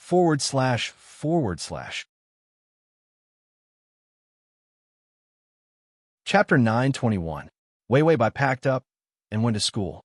There was a reason for going to school. The side mission was too powerful. She looked at the information. She knew that there were some anti-vampire humans in the school. These humans had all entered an alliance called Anti-Vampire. This name, could it be more violent and less attentive? She felt that she could get green by joining this anti-alliance. She was worried sick for the health bar above her head to turn green. Arthur had to rest and sleep during the day. Although his strength increased greatly after drinking her blood, he didn't go crazy during the day anymore. But because of habit, there was nothing special. He wouldn't wake up during the day. Wei Wei Bai carried her bag and was about to leave. Arthur suddenly pressed her shoulder with one hand and pressed her against the wall. Then he lowered his head and looked at her with some dissatisfaction. Wei Wei Bai also looked at him. The two of them looked at each other in a daze. Arthur snorted. What an ingrate. I've been so kind as to let you go to school, but you don't even show any gratitude. Then he lowered his head and asked for a deep kiss that made her blush. He kissed her until she almost collapsed. He asked someone to bring her a jewelry box and put on a beautiful sapphire bracelet and necklace for her.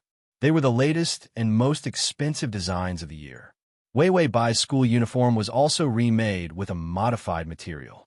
It looked bright and beautiful, and her long hair was combed to be especially soft and beautiful.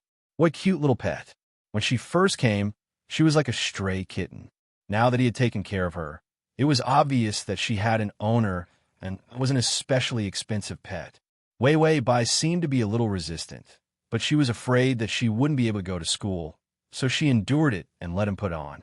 Arthur held her face and said softly, "Okay, it's time to let out some fresh air. Remember to come back on time." After saying that, he let go of her and turned to rest. Wei Wei Bai heaved a sigh of relief. Then she couldn't wait to run out with her bag of books. She didn't miss this damn place at all. With Arthur's keen hearing, how could he not hear her cheerful footsteps? Seriously, Arthur frowned slightly. This little blood servant really didn't know his place at all. He was full of patience and gentleness. She did not feel grateful, nor did she follow him wholeheartedly. She even had the delusion that she shouldn't be allowed to go to school because she kept running out. The aristocratic school was really all kinds of high-end, especially the food in the cafeteria, which was very much to Wei Wei Bai's liking. There are some students in this anti-alliance, and the person with the highest status in the alliance is the student council president of the aristocratic school. The system flipped through the information diligently and explained to Wei Wei Bai. It couldn't be helped. Its host finally had that first night, so it had to take up a responsibility as a system. At least let her be happy in one plane. As a system, it was also worried sick. Wei Wei Bai ate while thinking about how to join the anti-alliance. Then, from the corner of her eye, she saw the dining table not far away. That table was very lively. The president of the student union, Roth, explained some difficult topics to the students beside him while eating. He smiled gently. There was a faint halo around his short black hair. His handsome face leaned towards gentleness. He looked very much like the first love in everyone's dreams when they were young and inexperienced. Wei Wei Bai retracted her gaze and remembered this president in her plan. After she finished eating, she continued with the class and acted like a serious student. After the last class, the professor announced the end of the class. Wei Wei Bai then packed up her books and prepared to leave. However, just as she walked to the school gate, a group of women stopped her. They were her classmates, the female students of the aristocratic school. //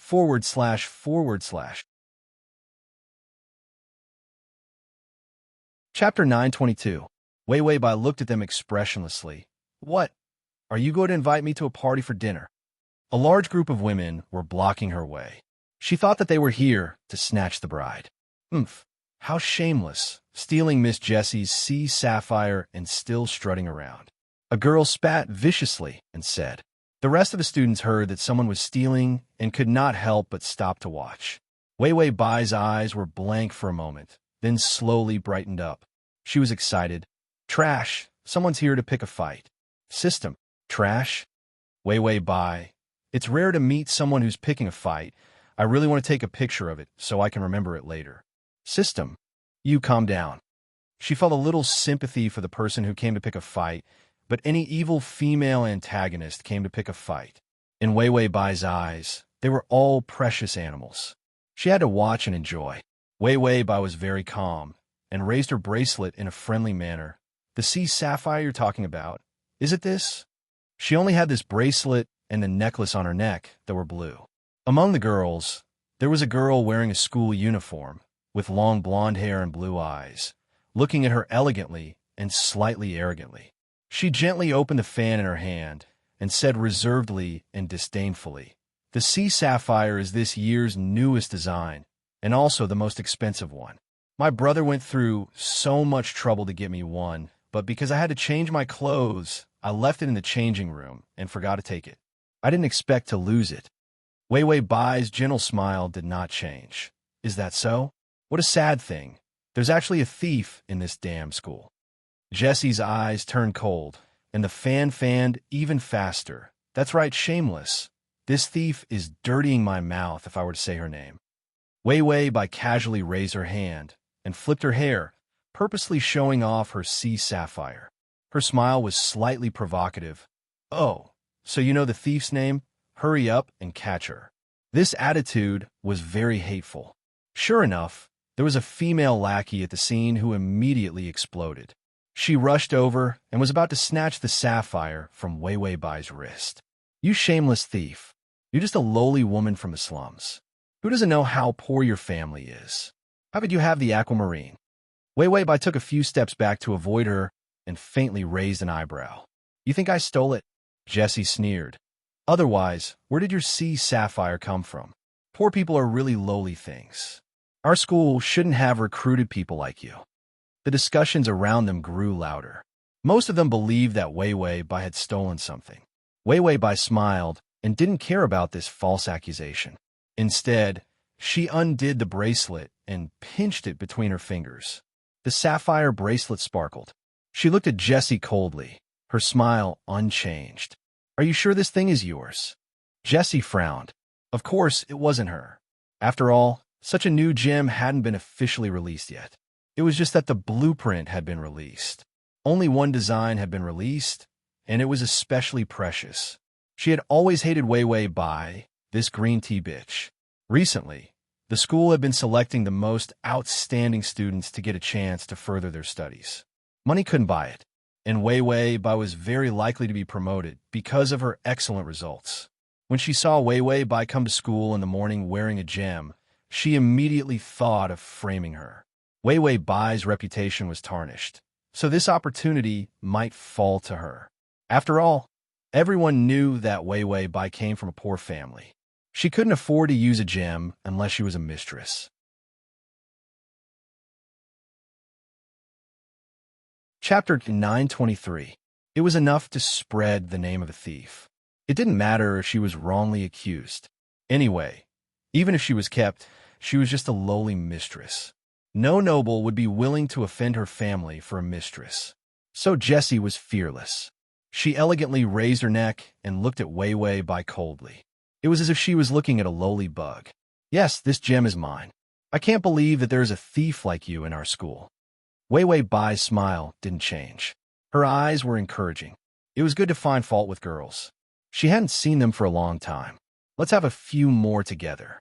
Let her warm up. Always facing Arthur, that Chinibu, she was really tired of looking at him. Wei Wei Bai felt that she couldn't be too calm. Otherwise, when the other party saw that she was too calm, it wouldn't be good if they didn't play with her. "I didn't steal. You're wrongly accusing me." Wei Wei Bai's expression changed. She was a little scared and took a step back. Her lips trembled and her face was a little pale. The discussion around them became louder. This was simply a sign of guilt. If she didn't steal, why was she so scared? Jessie looked at it. This gem definitely came from a bad place. The last trace of worry in her heart was put down. She immediately took a few steps forward aggressively. "If you didn't steal, then where did you get the money to buy this?" Wei Wei Bai pursed her lips and stared at her. She opened her mouth, but couldn't say anything in the end. It seemed that there was something that was hard to say. Jessie immediately looked around proudly. More than half of the students were watching. The accusation of theft would definitely spread. To make the effect better, Jessie sneered and said loudly, "I swear in the name of a noble that the sapphire that Wei Wei Bai is wearing is mine." When this sentence came out, the eyes of the people around changed. After all, a noble's oath was very serious. If they were not careful, their reputation would be ruined. Since Jessie dared to swear like this, then Wei Wei Bai was definitely a thief. Her grades are so good, but her character is so bad. It's disgusting. I'm actually in the same class as a thief. Inform the principal to deal with this and kick her out of school. The crowd surrounded Wei Wei Bai. She stood in the crowd, her face pale and helpless. She muttered, "No, I didn't steal," but she couldn't say where her gem came from. The system coughed lightly. "Well, it feels good to pretend to be a weak white lotus, doesn't it?" Wei Wei Bai covered her face and said weakly, "Everyone is wronging me. It feels good. I haven't been wronged in a long time. It's time for me to pretend to be pitiful." The system silently squatted down. "Host, your pleasure is too different from others. Are you giving up on yourself now that you've lost your first time?" Wei Wei Bai turned her face away and looked around for help. She happened to see the student union president pass by. Roth seemed to be surprised by the number of people and could not help but stop in his tracks. Bai Weiwei found an opportunity, and her eyes fell on him. She said weakly, "I didn't steal anything." His eyes were so pitiful that it made one's heart soften. Roth was slightly stunned, but before he could say anything, Jessie frowned in disgust. At this time, she was still using her delicate face to seduce others. Roth was her secret crush. How could this green tea bitch look at him with such a disgusting expression? Stealing is stealing. You still dare to quibble. A woman like you should get out of school. After saying that, Jessie angrily rushed forward. She raised her hand and ruthlessly slapped her face. Weiwei Bai's eyes turned cold, just as she was about to kick Jessie out of the way. One hand, cold as ice, white as bone. Just like that, it passed through Weiwei Bai's back and squeezed Jessie's wrist. Jessie's expression changed. She was in so much pain that cold sweat broke out and her whole body trembled. Is at https://www.sashu.com//. Chapter 924. Weiwei Bai's body also stiffened. A hand hugged her waist, and she leaned against a hard and cold embrace from behind. "Oh, you hit my people. Is this your so-called aristocratic demeanor?" The man behind her had a deep and gorgeous voice. His cold breath brushed past Weiwei Bai's ear, and Jessie was also ruthlessly thrown out by that hand. Jessie fell heavily to the ground and finally couldn't take it anymore and screamed, "So dirty!" The man behind her disdained. He opened his hand and gently touched Weiwei Bai's delicate face. "You're still clean." Weiwei Bai's mouth twitched. Was her face toilet paper? Didn't his conscience hurt by rubbing it like this? "Why don't you tell them that I gave you the gem?" The man behind her said in a cold tone. Weiwei Bai pursed her lips, lowered her head, and didn't say anything. She even seemed to be resisting his hug. "Let go of me. This is school." Arthur snorted indifferently and ridiculed her. He fiercely pressed her into his arms, bit her ear, and whispered to her in a low voice in front of everyone. "Why am I so shameful? Or is a blood servant with the status of a prince too lowly and not worthy of such an excellent and kind student like you?" He wandered around the castle in broad daylight and couldn't sleep at all. The little blood servant went to school. The castle, which used to be considered good, was suddenly worthless in his eyes. The little blood servant laid on the antique lounge chair and read a book. The little blood servant drank afternoon tea at the gorgeous little round table. In the bed, Arthur's face darkened. Why did he always think of Weiwei Bai when he saw everything? And he actually couldn't sleep? This was simply a disgrace to the vampires. He shouldn't have let her go to school. He should have just obediently stayed in the castle and had everything she wanted. It would be easy for him to open a school in the castle. And class had already ended. Why wasn't she back yet? If it weren't for the fact that the bats following her didn't act strangely, he would have thought that she had escaped. She was late on her first day of school. She should accept his punishment. Arthur immediately summoned his mount and excitedly went to the school, intending to personally bring her home. However, as soon as she landed, she heard that she had been framed for stealing gems. How could anyone bully her when he wasn't around? Furthermore, was it that difficult to say that the gem was his? As long as she revealed his identity, who would dare to offend her? Or was it because she still wanted to escape from him? Was that why she didn't dare to let others know that she was his blood slave? A dark and cold anger surged in his chest. Arthur looked at Weiwei Bai coldly. He wanted to see how long she could hold on. But in the end, she stood there silently and was beaten up. She was his woman, so he could do whatever he wanted. And other people's dirty hands were not qualified to touch a single strand of her hair. Arthur crushed the dirty woman's wrist. He grabbed Weiwei Bai's arm coldly. "Come home with me.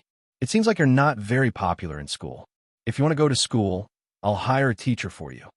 Then, without giving Weiwei Bai any chance to speak, he picked her up and left. When he walked to Jessie's side, he looked at her coldly. The stunningly handsome prince had red eyes. When he looked at people, it was as if he could steal their souls. His thin lips moved slightly. "The oath of a noble is too insignificant. How can a person like you swear in the name of a noble? Human nobles, They were all appointed by bloodlings. Arthur's light and gentle words destroyed Jesse's entire family. Your family's honor has been stripped away. Everyone is expelled from the noble circle. Slash. Chapter 925. After that, he walked forward in large strides. A huge black bat descended from the sky and landed beside Arthur meekly. Arthur glared at the bat. Scram. After that, he angrily spread his black bone wings. His cold and powerful aura pressed down on everyone present. Then, he carried Wei Wei by and disappeared. After Arthur left for a while, the students on the ground finally dared to stand up, trembling. Who is he? This was everyone's doubt. He was handsome and powerful, and his aura was overwhelming. As a human noble, Jesse was like a lowly ant in front of him. The principal also rushed over and yelled at Jesse, who was still sitting on the ground and enduring the pain. Do you know who you have offended? That's a vampire prince. How can you frame a prince's blood servant? A vampire prince. Currently, there were only 3 princes in the vampire race, and they all held the position of the 13th elder, jointly leading the entire vampire race and the human race. Offending a prince would result in a tragic death. Jessie knew that she was done for when she heard that. She lowered her head in despair, and the people who were flattering her ran away immediately, afraid that they would be implicated. Ross stood far away. When he heard the prince's identity, a dark calculation flashed through his eyes. Then he turned and left. Wei Wei Bai's expression was cold. An open-top plane was not something a person could enjoy. Her long hair fluttered in the wind, and the sour feeling of it hitting her face made her want to walk, not fly. Arthur looked down at her and smiled coldly. Suddenly, he stopped on the roof of the tallest building in the city. The roof was tilted twice. He put her on the horizontal bar in the middle of the roof, then stood aside with his arms crossed. He looked at her coldly, not daring to get up. The roof was dozens of stories high. If she fell, she would definitely die. Wei Wei Bai's body stiffened. The wind on the roof was strong, and she was about to fall. She looked up at Arthur, and her lips moved as if she wanted to ask for help. Arthur bent down, stretched out a finger, and pressed her lips. His cold eyes were full of gloomy anger. Understand who I am to you. Wei Wei Bai's eyelashes trembled as confusion appeared in her eyes. Arthur released her lips and stepped back a few steps. Wei Wei Bai was afraid and reached out to grab his trousers. Arthur immediately recalled the first time they had met. She was also like this, helplessly grabbing onto his trousers, begging him for help. At that time, he was full of annoyance. But now he was a little confused. It was just a blood servant, but he wanted her to admit it herself. Arthur moved his trousers, and Wei Wei Bai immediately panicked. Don't kick me. These words caused Arthur's body to stiffen for a moment. At that time, he kicked her away. Was she still afraid? She was afraid that he would kick her out. Wei Wei Bai was afraid that he would kick her away, so she could only say unwillingly, "You are my master, and I am your blood servant." He had clearly heard what he wanted to hear. But why didn't he feel relaxed at all? Arthur's eyebrows creased with irritation. What else? Wei Wei Bai asked blankly, what else? This sentence caused Arthur to be stunned. Right, what else? She didn't answer wrong. Her identity was a blood servant.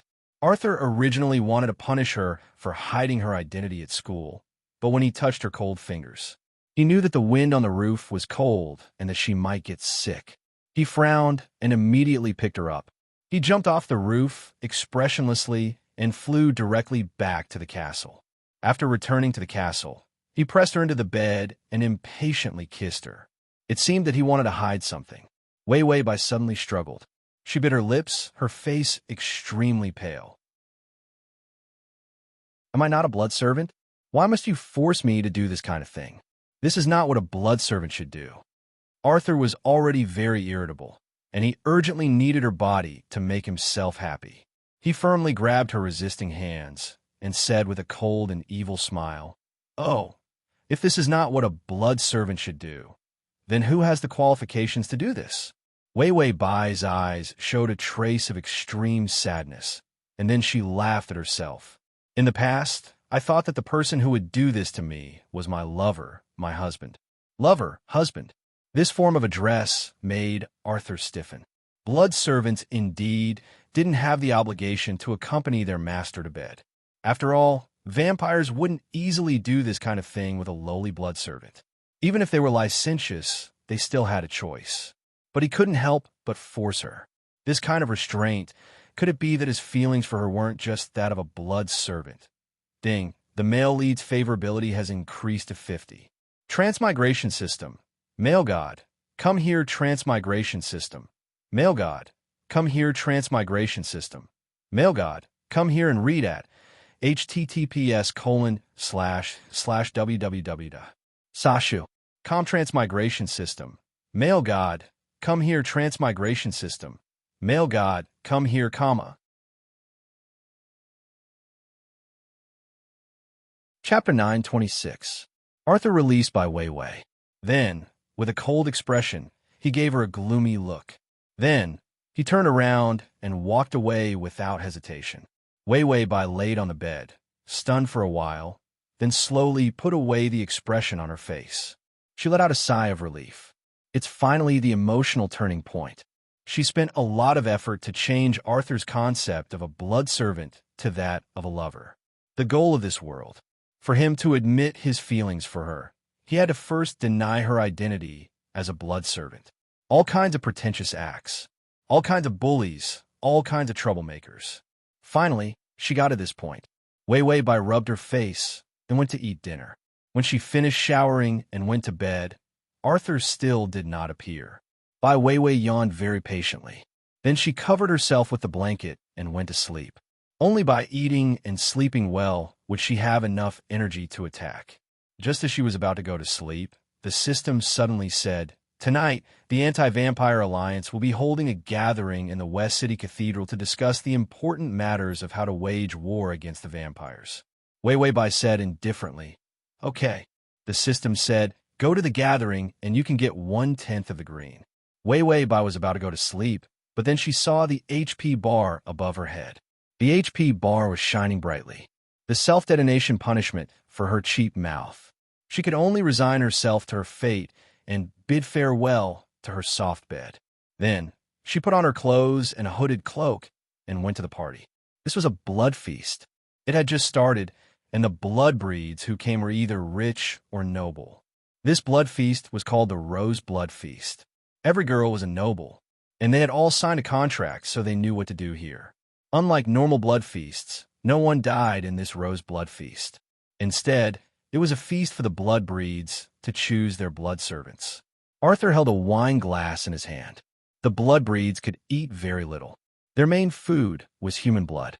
And secondary, there were only a few things. The red wine in his hand was specially brewed for the blood breeds. It was so expensive that only the nobles could afford it. Arthur drank the wine like he was drinking water. His face was expressionless, and he even looked at the beautiful girls in the living room with tiredness. It was obviously very good food. However, he had no appetite at all. Even though his mouth was dry from thirst, his body was warning him of hunger. However, he felt that these women were dirty and smelly.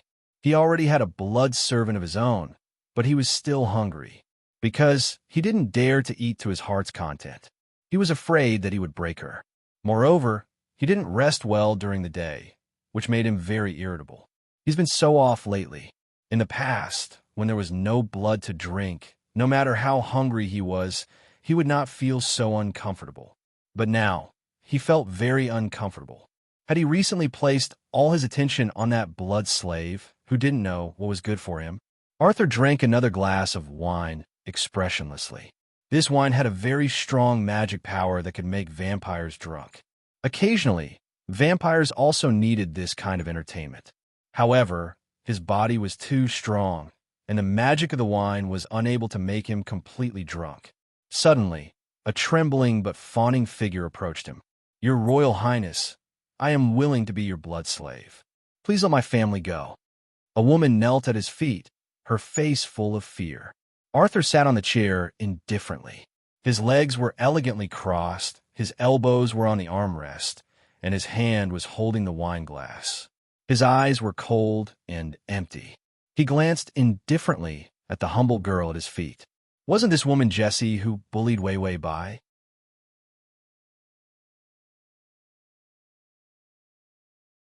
Chapter 9:27. Jessie was also forced to the point of no choice. All of her family's noble titles were removed. All of her assets were frozen. Her family was driven to the slums. She was unwilling.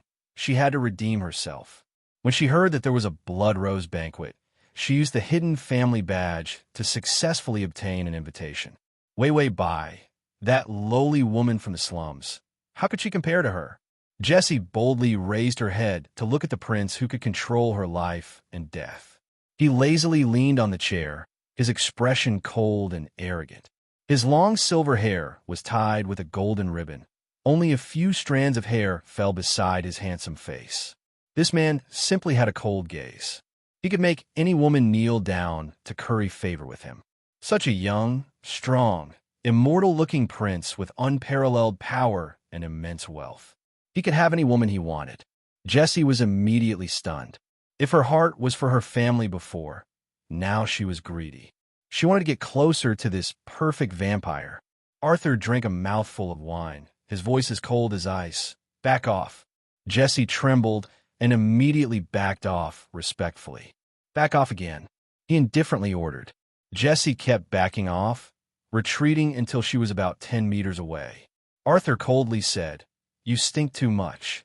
The smell of this woman's blood was simply too unbearable for him. Jessie was shocked by these words, her face incomparably pale. She forced a smile and said, "Your Highness, I've already bathed. Maybe the perfume is not good. I'll go change it now." Arthur leisurely swirled his wine glass, not having the time to listen to her. He looked up at the ceiling light. What was his little blood servant doing at this time? Sleeping? Or was it because he wasn't here and she couldn't sleep? Like him, his mind was full of her. No matter where he went, it was all about her. Arthur suddenly snorted in anger, his expression becoming a bit sinister.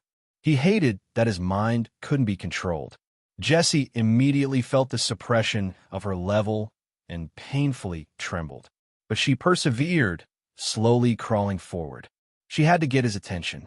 It was said that other than Wei Wei Bai, Prince Arthur had never had a blood servant. As long as she stood out from the crowd, she would definitely be able to gain the prince's favor with her beauty.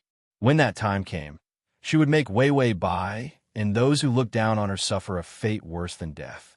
Arthur suddenly asked coldly, "Have you ever been occupied by someone in your mind?" Jessie lay on the ground and stopped crawling forward. A wave of ecstasy swept over him. She had caught his attention. Everyone knew that Prince Arthur did not care to speak to humans. Instead, he asked her questions. Jessie immediately rolled his eyes and said humbly in a fawning manner, "I didn't before, but after seeing your Highness tonight, I realize that from now on, my mind can only hold your figure." Arthur's lips curled into a mocking smile, but Jessie lowered his head and did not notice. She heard his deep and cold voice. "Then, why is your brain only able to accommodate me?" Jessie immediately grasped the question and finally dared to look up at him again. She completely revealed the infatuation in her eyes. She was like a shy girl facing the person she loved.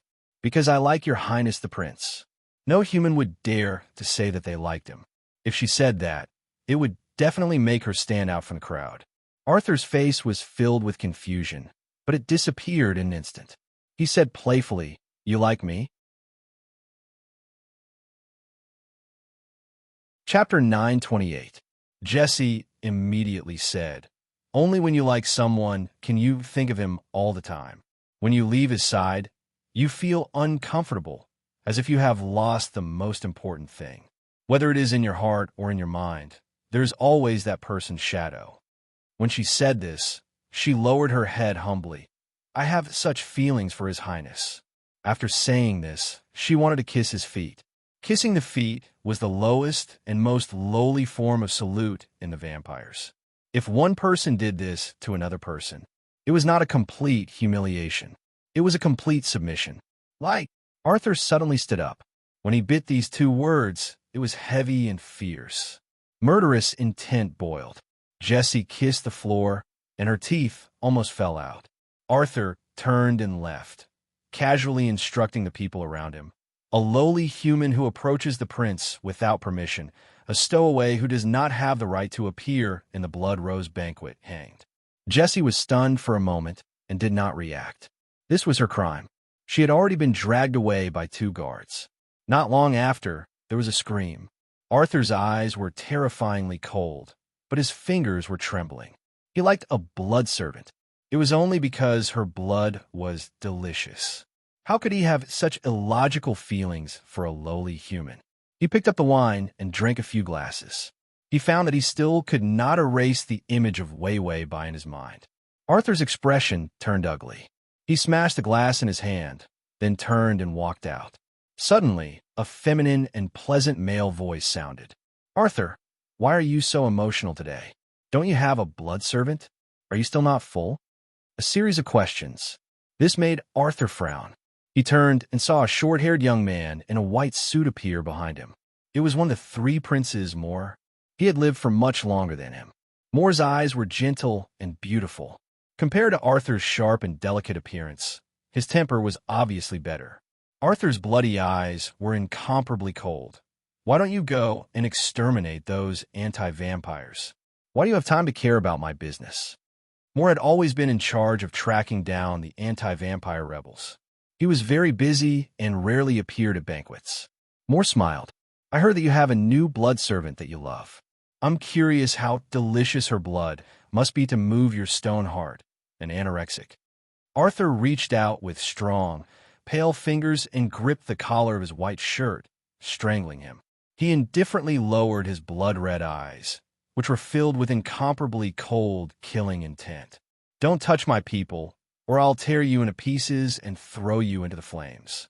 The only thing that could kill vampires was fire. Only in the first 7 days of a newborn would they be afraid of sunlight. A hint of excitement appeared in Moore's long and narrow eyes. "Since you're so protective, it must be very delicious." Arthur's fingers instantly crushed his throat. The sound of bones breaking was exceptionally horrifying. Moore was unable to struggle for a moment. His strength was actually not as strong as Arthur, who was younger than him. Arthur threw him to the ground and picked up a tissue to wipe his hands in disgust. "Listen up, my blood servant has my mark. If anyone dares to have any ideas about her, I'll make that guy die a horrible death." Domineering words of a Chinibu. Because of his strength, it seemed incomparably violent and real. Moore was a complete pervert, and he was also a collector. He liked to collect all kinds of young girls with different flavors of blood.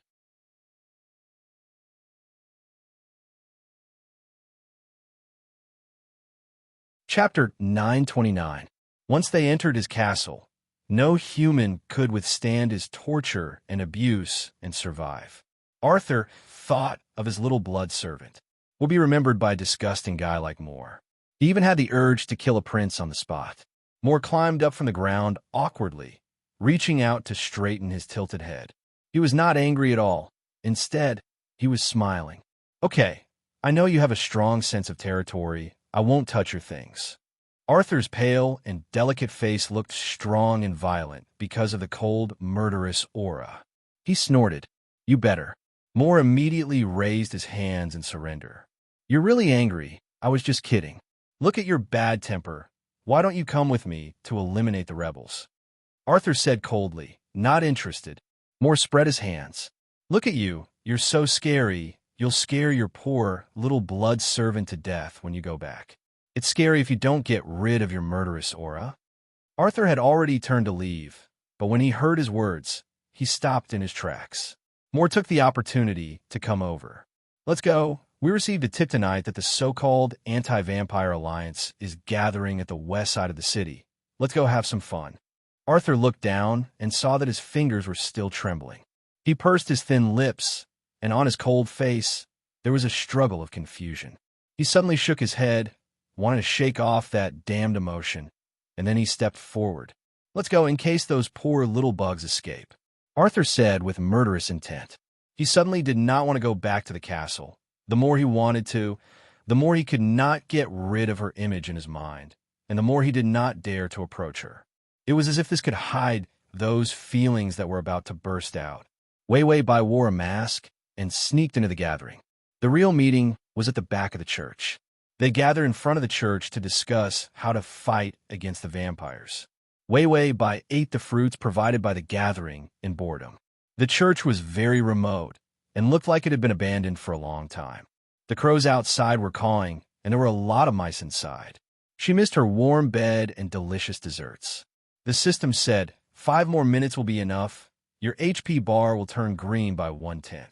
Participating in the gathering meant that one was a member of the Anti-Alliance. The system automatically assumed that this was the completion of the mission of resisting the vampires. As for whether Wei Wei Bai had really joined the Anti-Alliance, it was not that important. Wei Wei Bai nodded and began to count down the time. She had to be back before dawn. If Arthur found out she was at the party, with only half of the favorability, it was very likely that the enraged vampire would think that she had betrayed him. Then, he would directly kill her. At that time, all the side quests and main quests would be useless. Wei Wei Bai said to the system, if Arthur appears, remember to tell me. The system flipped through the male lead's whereabouts. He's here. Wei Wei Bai was still in a daze. He went back to the castle. This was not easy to handle. She could only leave in a few minutes. If she had to spend an hour rushing back, she would have to think of a decent excuse. For example, she was in a bad mood and went for a walk or something like that. The system was silent for a moment, then laughed awkwardly and said, no, he's already outside the church. Wei Wei Bai immediately stood up and pulled the hood tightly, not letting her conspicuous brown hair show. Hurry up and run. The favorability is only 50. Any trick of self-injury won't work.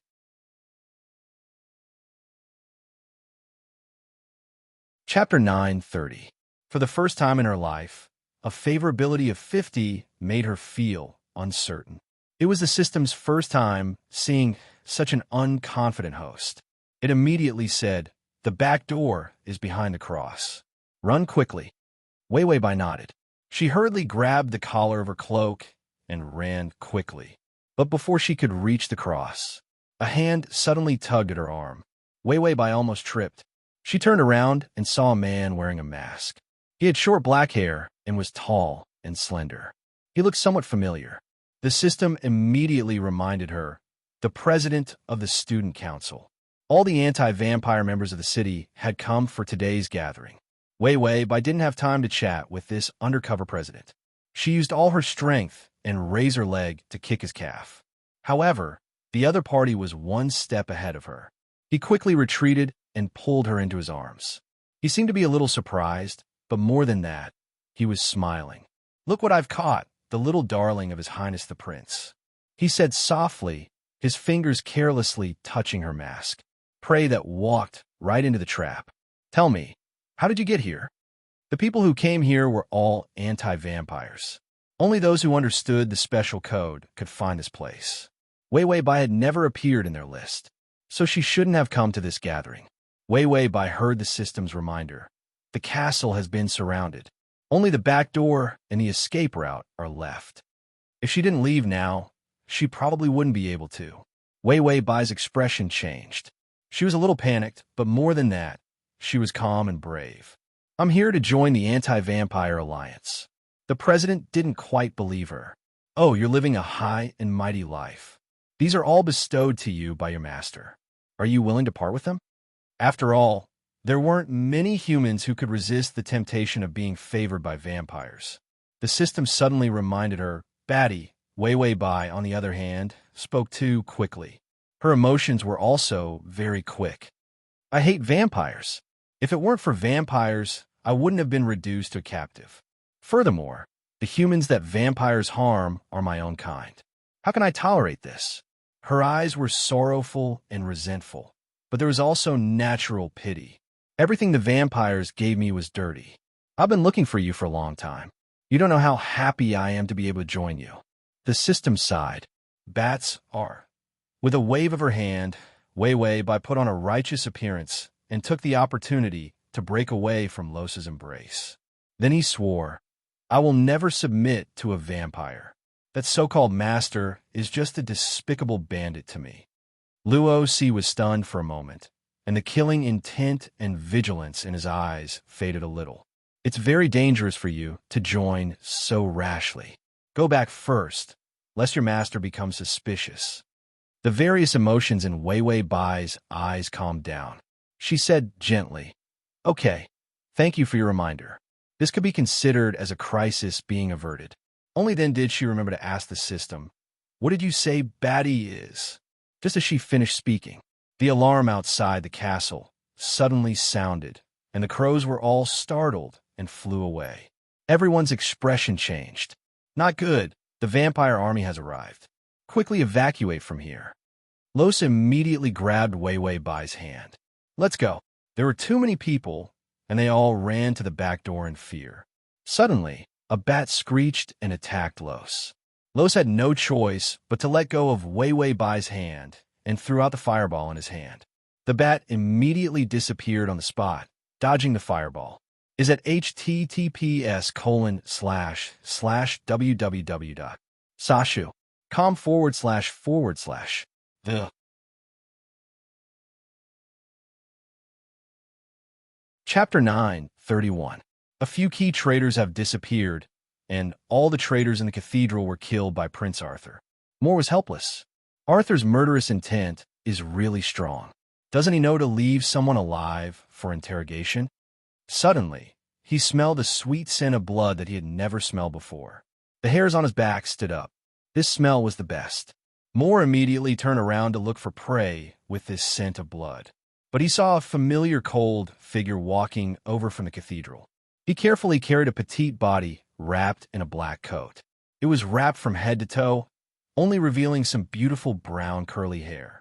And the sweet scent of the highest quality came from the human in Arthur's arms. Poppy blood was a fatal attraction to vampires above the Duke rank. The higher the rank, the more irresistible it was. A poison-like scent. It was addictive. Moore immediately rushed forward, his eyes full of greed and excitement. "Is this a survivor of the rebel army? I thought you had killed everyone." Moore finished speaking and reached out to take Wei Wei Bai from him. He was in charge of dealing with the survivors of the rebel army.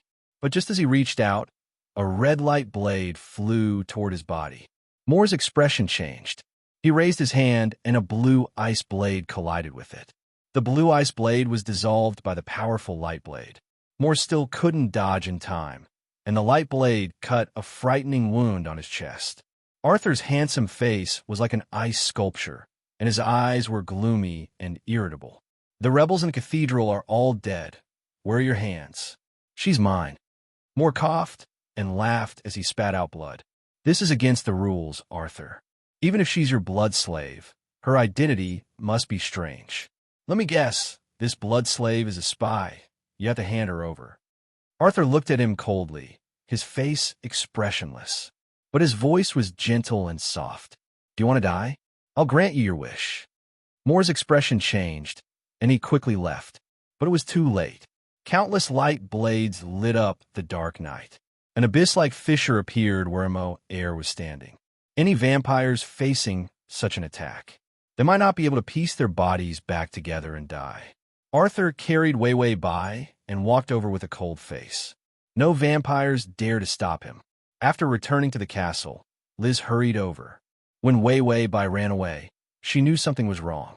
No matter how jealous she was of this human was Prince Arthur's blood slave. She was the one responsible for losing her life. If she entered the dungeon, her job as a housekeeper. So she rushed over. When she saw Arthur carrying Wei Wei Bai, she was worried. His Highness, Mississippi Arthur glanced at her indifferently. This gaze made Liz's hair stand on end. It was filled with a terrifying, killing intent. Liz. Arthur. When? He. Moore. Wasn't she leaving him? He would not betray her as she wished. He would destroy all the rebels. If she dared to leave him, he would cut off all her escape routes. No matter where she escaped to, she would be in his palm. This life? No, this life was not enough. A human's life was too short. She should accept his imprisonment and punishment for all eternity.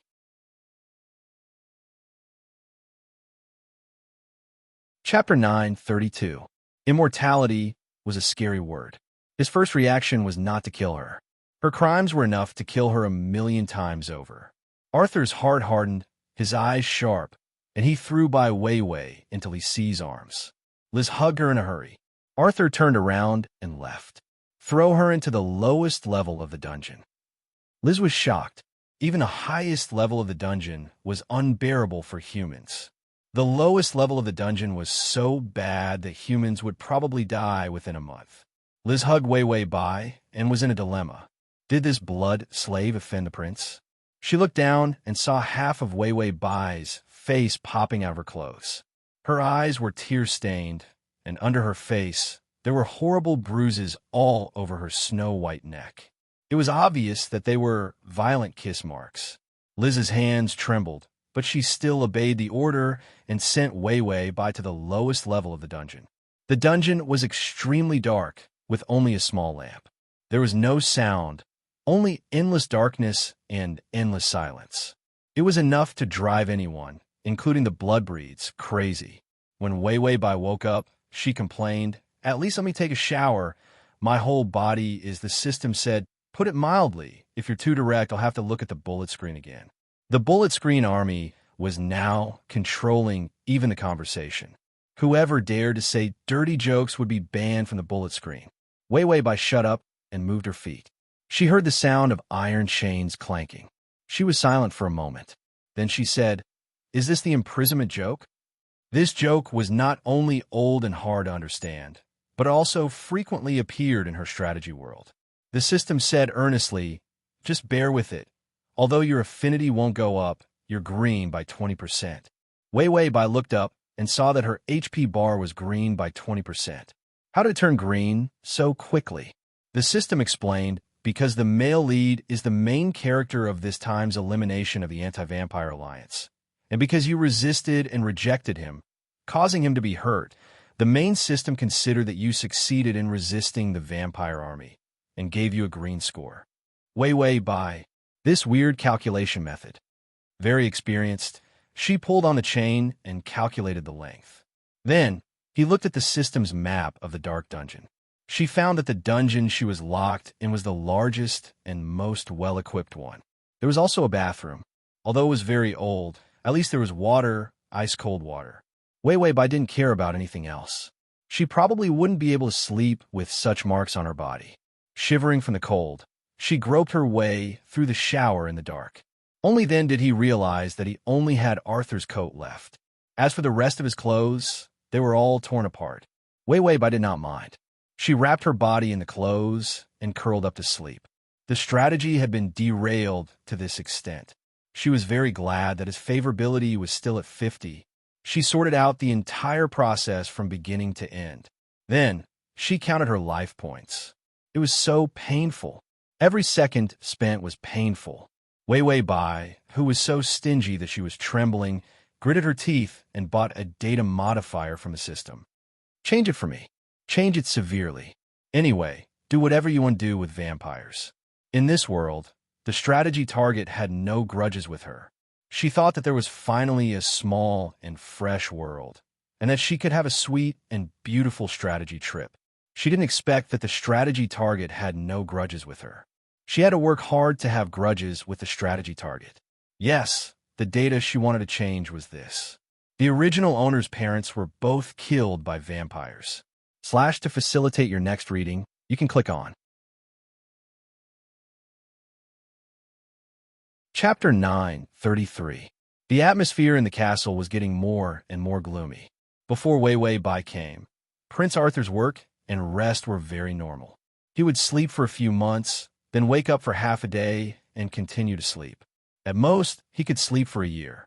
Then he would get up to participate in the blood feast or meet the most delicious young men and women who had been strictly selected.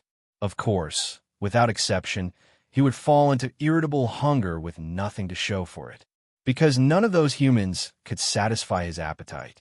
In the end, he could only drink some artificial vampire food that replaced blood. The food tasted very bad, but in Prince Arthur's eyes, at least the food didn't smell like humans. Of course, for all vampires, the smell of humans was delicious, and they couldn't understand the feelings of an anorexic vampire. So he slept most of the time. As a most powerful vampire, the prince's hobby was to sleep. This caused the servants in Arthur's castle to be very leisurely and orderly. But everything ended after Wei Wei Bai came. As Prince Arthur's first blood servant, this blood servant's identity and status were very special. For her, Prince Arthur woke up every day during the day and didn't sleep at night. As a result, all the vampire attendants and human maids in the castle didn't dare to lower their guard. The most terrifying thing was that Prince Arthur's emotions began to become more extreme. When he was happy, it was like a spring breeze. When he was unhappy, it was like a tornado. The entire castle was destroyed into ruins. And now his emotions were like a huge tornado, and it was continuous. He would be irritable for as long as Wei Wei Bai was locked up. Many rooms became the target of his anger, and under his red light blade, they were completely turned into broken stones. Liz estimated that in a few days, the castle would collapse, because many of the load-bearing walls were destroyed by their prince. The current castle was only a little bit better than a ruin. Liz trembled a little as she carried the wine and came to another room. She was really terrified of the current prince. After all, it wasn't just the castle that was destroyed, but also many people who were affected and died by his power. Entering the room, the sun shone in from the huge balcony. Arthur sat on a chair with a blank expression next to a pile of wine bottles. These were extremely expensive liquids that could make vampires drunk. To Arthur, it was like drinking water. The more powerful a vampire was, the harder it was for them to be affected by the demonic power of the wine. Liz lowered her head and respectfully put the wine on the table next to her. "Your Highness, we have guests." Arthur looked at the sunlight outside the window coldly. Sunlight was one of the things that vampires hated the most. Although they weren't affected, vampires liked dark environments. Looking at the sun for a long time was like humans being suppressed in a dark environment for a long time. It could easily affect one's mind. He was silent and cold, like a sharp blade that emitted a terrifying killing intent. Rise's body trembled even more violently. She was in a lot of pain. She could only leave in a hurry. "I'll just tell the guest that you're resting." Suddenly, he said coldly, "Let him in." It seemed that he already knew who the visitor was. Liz immediately bowed and said, "Yes, Your Highness." Just as she was about to turn around and leave, the prince's voice sounded hesitant. "Is there anything wrong with her?" Liz's footsteps froze. She thought of the information sent by the servant who monitored Wei Wei Bai. She could only shake her head with difficulty. "Miss is sleeping most of the time. She looked a bit weak." // for convenience next time, you can click on the button below to record this reading record.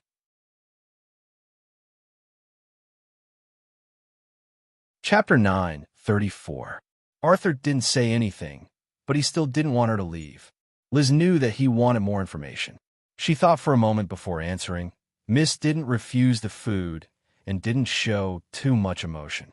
Arthur was silent for a moment. "What else?" Liz hesitated and said, "She seemed a bit cold." After all, the lowest level of the dungeon has an extremely cold environment, which is very bad for humans. Suddenly, a cup was smashed on the ground. She didn't regret what she did or call my name to beg for mercy. Liz kept beating around the bush, not daring to say too much. She was afraid that Arthur would ask this question, because that blood slave was terrifyingly stubborn. In such a silent and almost lightless environment, there were many powerful humans who had entered. They couldn't hold on for more than a few days, and their minds couldn't take it. But in these few days, she didn't show a trace of regret or discomfort. At first, she was jealous and disgusted, thinking that humans were too weak and mediocre, and definitely not worthy to stand beside the noble and perfect Prince Arthur. Now, she could only admire. Another cup was smashed on the ground. Arthur said darkly, "She ate and slept well. Did she think that I wouldn't punish her?" Last time, he was gentle to her when she had nightmares, which made him panic, so he didn't go to the dungeon for the next few days. He wanted to torture her, but he could only hide here and drink. Liz immediately said fawningly, "The environment of the dungeon is not suitable for humans to live in. It's estimated that in a month, the cold will enter her bones, and she won't be able to hold on and die. Also, in the dungeon, the cold will torture her body like ice thorns, making her very painful. Arthur crushed the wine bottle in his hand. He lowered his head, his messy silver hair covering his dark red eyes. She's in so much pain, but she still won't beg for mercy. It seems that her heart to rebel against the vampires is strong, he said with a cold smile. Even if she calls my name, his tone became weak, like he was pleading with a trace of pitiful grievance. Every time he fell into a state of self-pity, the room would start to be destroyed. Thinking of those vampires and humans who died tragically, Liz took the opportunity to leave. When she walked out of that oppressive room, she let out a sigh of relief. Now, she was not jealous of Wei by it all. Following by the side of such a murderous god, who knows when they might even lose their lives. Moore, who was covered in bandages, walked to Arthur with a gentle smile. He took a new cup and poured wine for himself. Why are you in such a bad mood? Who provoked you? Arthur glanced at him indifferently. Not dead yet. There was an indescribable pity in his tone. Moore's smile deepened. He lowered his head and approached him. What's wrong? Where's your blood servant? Where's that beautiful cutie who appeared in the rebel army and tasted so sweet? Arthur raised his head. His cold red eyes reflected Moore's sinister face. I heard that you locked her up. Are you suspecting that she's a spy for the rebel army? Instead of dirtying your hands, why don't you hand her over to me? I'm good at extorting confessions. Arthur was expressionless. He lowered his voice and said, Do you know why I want to see you? Moore's smile was gentle. Because I'm your best friend. Arthur shook his head and suddenly raised his hand. A red circular magic array appeared. Moore's expression changed. If he was hit by this power, he would really be crippled. Although vampires could regenerate continuously, if they were hit by Arthur's magic power, there was no possibility of recovery at all. Slash. Chapter 9:35. Moore quickly dodged the attack. The powerful force shattered a wall in the room.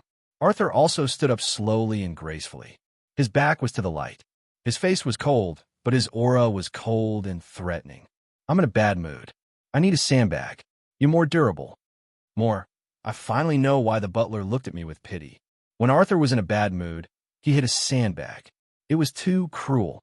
Moore couldn't afford to offend him and wanted to escape, but he found that the room was sealed by magic. Everyone in the bloodline empire knew. Arthur, who inherited the power of the ancestor, was extremely strong. He had no opponent at all. Moore used all his strength to escape and was not disabled, but he was still pinched by Arthur with one hand and thrown a sandbag several times. In the end, he had no strength left and lay in the room that looked like a ruin. Arthur was in a better mood. He turned around and picked up his wine glass. He stood on the half-ruined balcony and watched the sunset. You can get out now. The prince couldn't take his beating.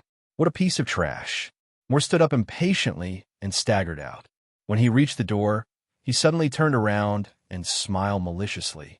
By the way, I've given the information of your little blood slave to the Council of Elders. After all, it's a prince-level blood slave. It's a big deal to be suspected of being a spy. Arthur suddenly turned around. What did you say? Moore smiled, but the corners of his mouth twitched. Arthur, what's wrong with you? It's just a blood slave. If it's really a spy, it'll be dealt with immediately. You don't feel bad, do you? Arthur immediately retorted. Who feels bad? It's just a lowly human. Moore agreed. Yes, it's just a human. No matter how good the blood is, if it's a traitor, it should be sentenced to death. The Council of Elders will send someone to pick up your blood slave in a few days. You could just hand him over then. With that, he immediately turned around and left. Arthur raised his hand. A murderous blood blade appeared and aimed at Moore's back. But Moore's words suddenly flashed in his mind. You don't feel bad, do you, Bad? He felt bad for that lowly human who didn't know what was good for him and only knew how to resist him. The blade disappeared in his hand. He turned around and sat down again. He continued to drink expressionlessly, but his fingers holding the glass was shaking. Wei Bai ate and drank well. She was not mistreated by the food. Although the water was cold, a cold shower was good for the brain. Plus, The system played the Free Pleasant Goat and Big Bad Wolf. Ultraman fought against the little monsters. Big Head's son, Little Head's father. Super Speeder 1, 2, 3, 4. It made her feel as if she had returned to her childhood, and she actually enjoyed watching it. The dark and quiet environment was no pressure for her at all. The system was exasperated. Look at these cartoons. Other than Ultraman, can you watch the rest? Way bye. Then what do you recommend? The system said Peppa Pig. Way bye. He felt that there was no difference. The system said, you've been locked up for a few days, but your affinity and green bar haven't increased at all. Pull yourself together. Way bye looked at Peppa Pig and said with a laugh, isn't this waiting for the information about my feud with vampires when I was young to be exposed? Arthur has to investigate this himself to be credible. The system was anxious. He didn't investigate at all. Way bye said, don't worry, I'll cry a few more times and have a few more nightmares. Then he'll be suspicious and investigate. By then, his affinity will definitely increase. Just as she finished speaking, the system reminded her. The male lead is here. Way bye's happy expression disappeared, and her body curled up. She looked pale and haggard. After a cold shower, her face was as pale as it could be. In the dark, the sound of the door opening was very obvious. Arthur's footsteps were sluggish as he walked in.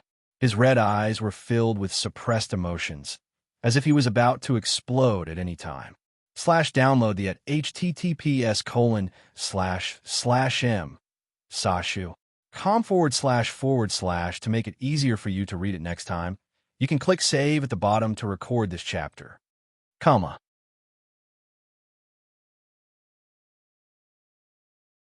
Chapter 9:36. Arthur had not slept so deeply in a long time. He had always been tormented by hunger, so he was extremely alert even when he was sleeping. Recently, he had not rested at all and had been relying on alcohol to survive. In the end, he hugged Way bye's warm and soft body. The feeling was so good that he was unwilling to wake up. His hands could not help but want to hug her even more tightly. In the end, he only hugged air. Arthur suddenly woke up and found that there was no one else on the stone bed except for himself. His cold and ruthless expression instantly turned into panic. He was about to rush out like lightning. Did she escape? But just as he walked to the door, he heard fragments of sorrowful cries, which sounded suppressed in the darkness.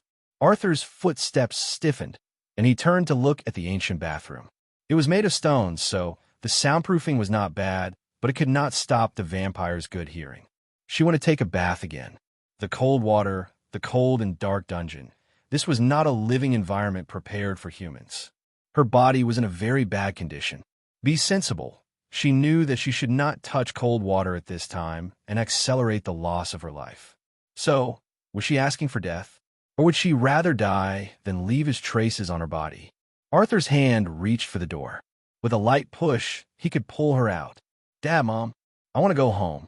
This sentence was so wronged and pitiful. The soreness in his body stopped Arthur from pushing the door open. It's so dark here, I'm scared.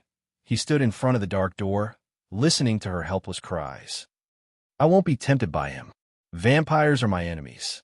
This sentence made Arthur take a few steps back. His cold face finally showed signs of struggle. She hated vampires to the extent that she saw them as her enemies. It was not that there were no rebels, but more humans lived a good life under the vampire's rule. He clearly gave her such a good status in life. Everyone should be envious of her, but she still did not know what was good for her and stupidly wanted to go against him. All vampires were her enemies. No, he was the one who should be her enemy. Arthur's red eyes trembled a few times. Finally, he held back his anger and turned to leave.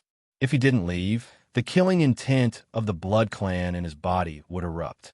As the Bloodkindred Prince, he could not allow a human who had joined the rebel army to live. Letting her live until now was already the limit. Heartache?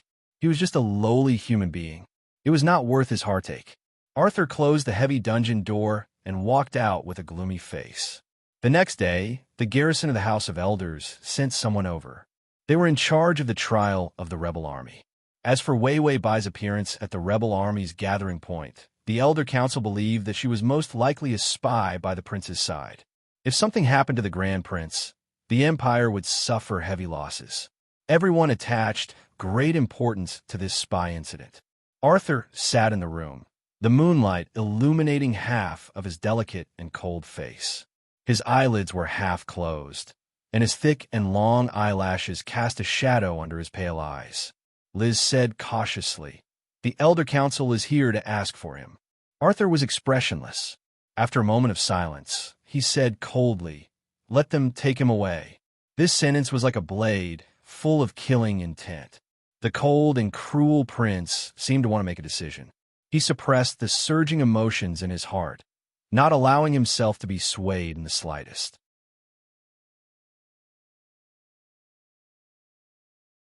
Chapter 9:37.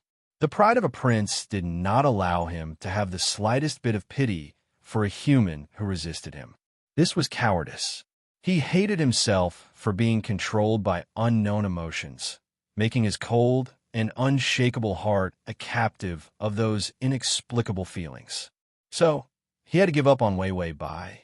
The humans who were suspected of being spies who were taken away all ended up dead, without exception. Outside the huge stone balcony, under the cold moonlight, the Elder Council of Vampires wore black hooded robes. A petite figure wearing a dress prepared by Liz and a long cloak walked out of the castle. She staggered, her long curly hair fluttering with her footsteps. The moonlight shone on her face, giving her a kind of crystal clear beauty. She seemed to have sensed something and looked back. A pair of beautiful brown eyes under the moonlight dimmed a lot like amber honey.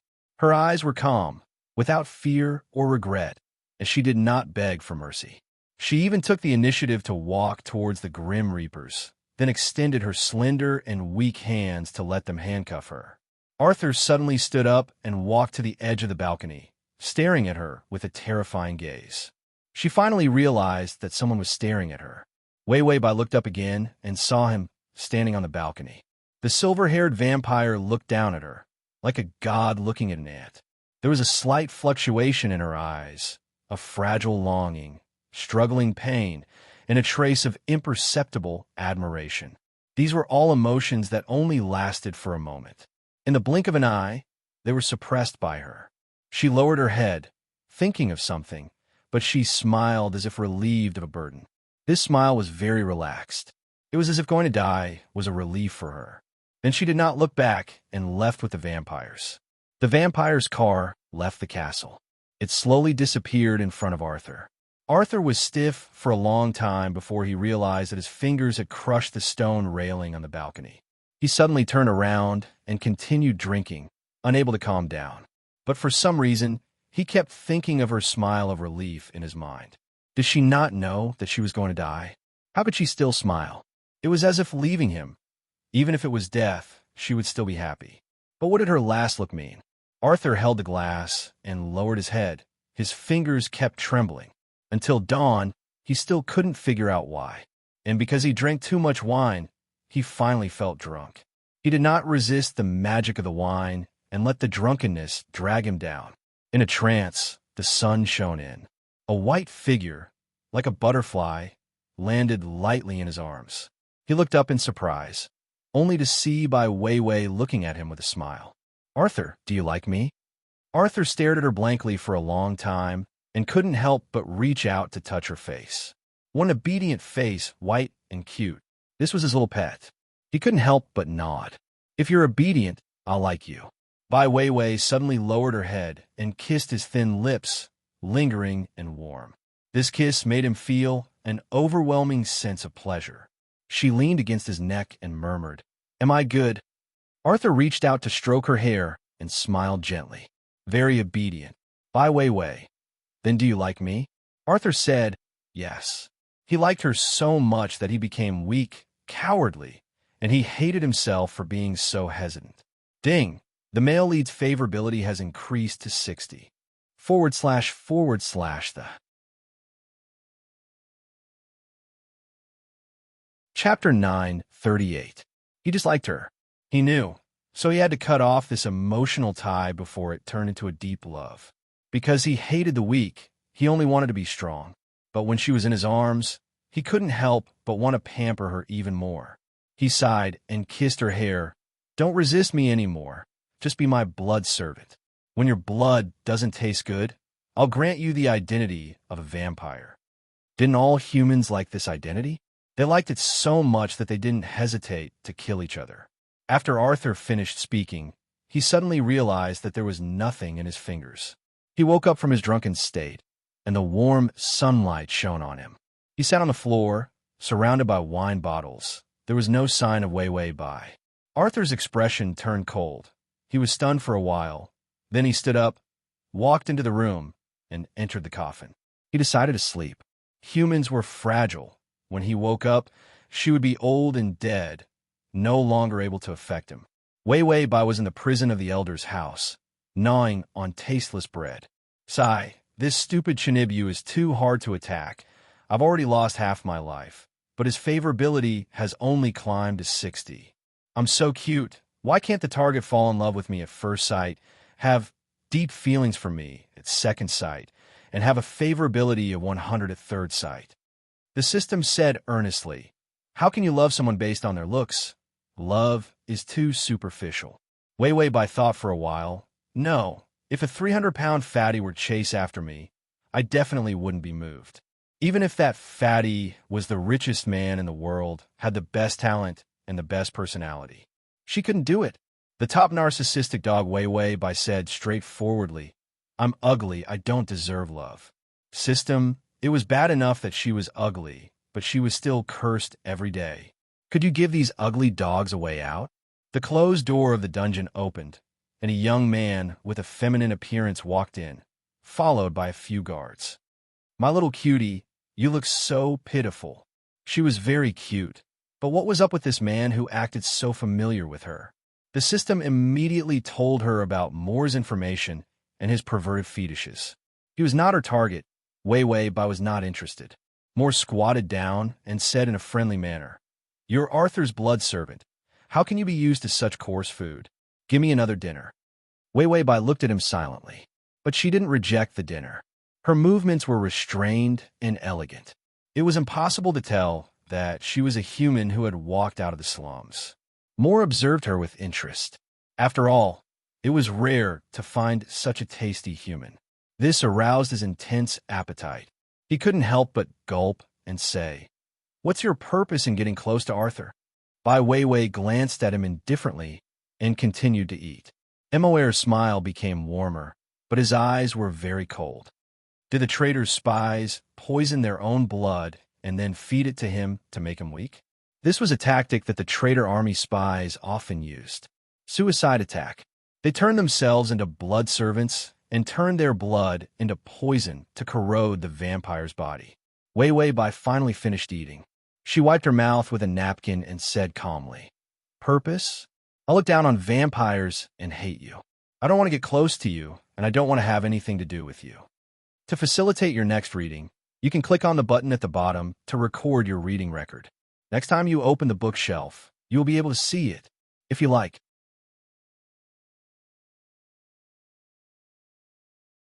Chapter 9:39. Moore looked at her coldly, but suddenly picked up a glass of wine beside him. If what you said is true, then drink it. Wei Wei Bai was not afraid. Is this poison wine? That's good. I've had a delicious last dinner, so I'll die a worthy death. After that, she drank the wine without hesitation.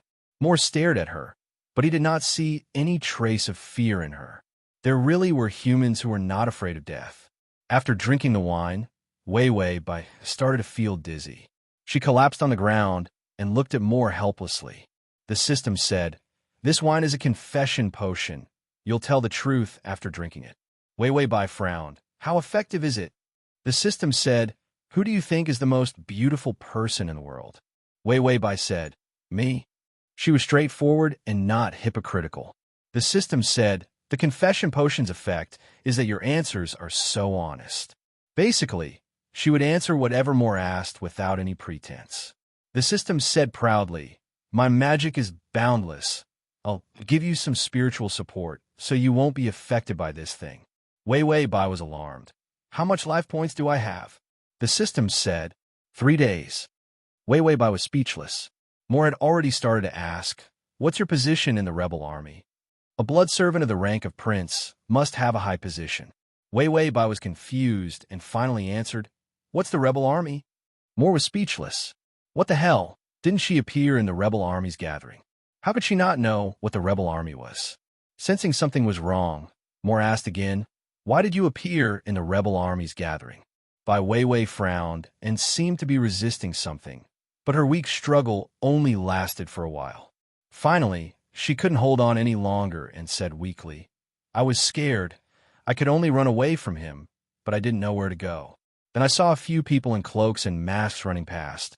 I followed them. Mo Air raised his eyebrows. Walking with strangers? Aren't you afraid of death? Weiwei Bai weakly muttered, I'll die if I fall in love with that damn vampire. I'd rather die than let him know that I like him. More, who do you like? Weiwei Bai was silent for a moment. Tears suddenly flowed from her eyes. I like that bastard who sucked my blood. How could I like him? Mo Air, he was stuffed with cold dog food. He was here to interrogate the prisoner, not to listen to the confession of a girl's secret love. Weiwei Bai cried and said, I should hate him. I hate all vampires. You kill my parents.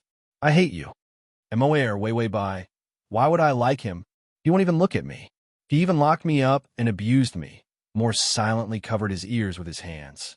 Get lost. He did not want to eat this kind of dog food. He was a single bat with dignity. So at the end of the interrogation, Weiwei Bai was just a fragile human girl who had a grudge against vampires but did not do anything harmful to them. She was also a pitiful little girl who fell in love with her master. She was not a big fish in the rebel army at all, let alone a damned spy. If the spy was this kind of mentally retarded girl whose head was full of pink bubbles, the rebel army would have been destroyed long ago. Moore was a little disheartened. He touched her face with pity. Although I know you are not a rebel, you have a grudge against us. Plus, Arthur has feelings for you, so you'd better die. //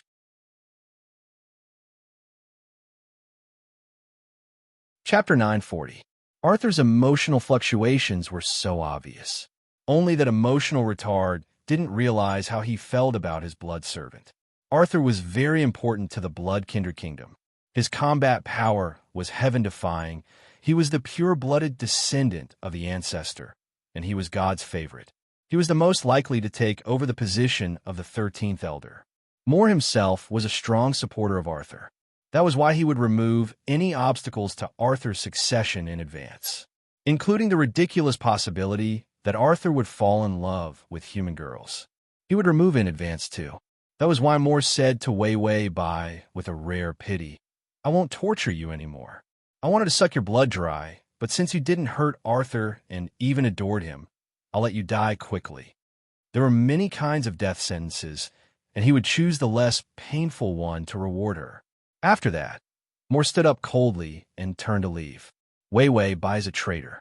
Since you didn't cause any harm to the Blood Kindred, we'll let her off lightly. We'll choose the easiest death sentence. The clerk behind him recorded it immediately. After he left, Weiwei Bai struggled to sit up and leaned against the wall tiredly. I feel tired, the system said.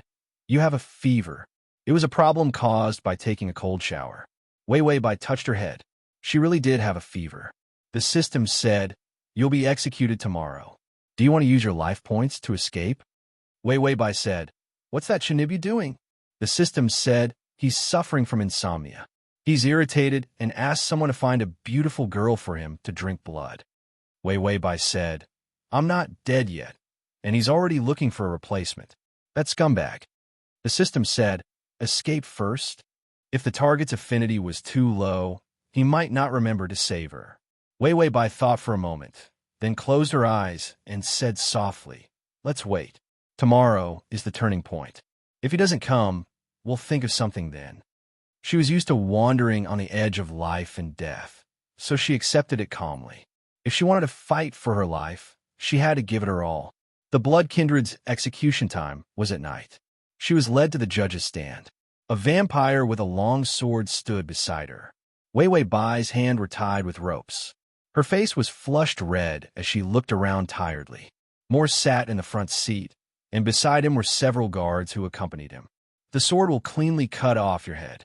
You won't feel any pain. Mo Air raised his hand casually. The prisoner, Wei Wei Bai, colluded with the rebel army to murder the prince. Her crime is unforgivable. Death penalty. After saying that, the vampire behind him pulled out his sword. The cold sword light reflected the moonlight. Wei Wei Bai was just about to communicate with the system to purchase the items needed to escape. However, that blade was extremely fast, and very soon it arrived at her neck. A strand of long hair was cut off and blown over her shoulder. Before she could dodge, the sword froze. It stopped half a centimeter away from her neck. She looked ahead.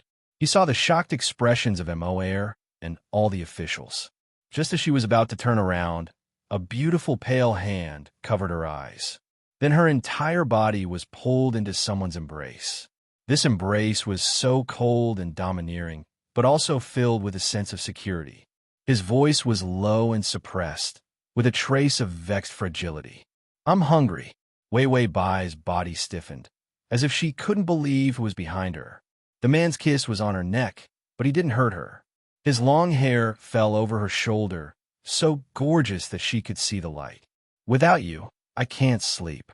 It was a cold voice, but it was as soft as a child who couldn't find his home. Ding! The male lead's favorability has increased to 65. Transmigration system. Male god, come here. / transmigration system. Male god, come here. / transmigration system. Male god, come here. The download address is at https://www.sashu.com. Transmigration system. Male god, come here. Transmigration system. Male god, come here. Chapter 941. He lowered his head and buried it in her thin shoulder. His silver hair draped over her body. In his red eyes, there was a weak, confused, and tired softness. This was the first time the strongest vampire in the Empire had shown such a weak side in front of others. He didn't even want her to see him. It was as if he had lost in front of her when she saw his weak side. During the few days of her trial, he experienced for the first time what it meant to pass a day like 100 years. He had never felt that time was so hard to pass. Wine couldn't do it, and those young boys and girls couldn't do it either. He couldn't sleep, and he couldn't eat. He could only think of her. This feeling was too painful. Arthur covered her eyes tightly. He pursed his lips and said in a low voice, "Come back with me." This was a plea. A vampire was pleading to a human. This unprecedented humility surprised and shocked all the vampires present. Wei Wei Bai's body leaned in his arms. She was stiff and seemed to be resisting.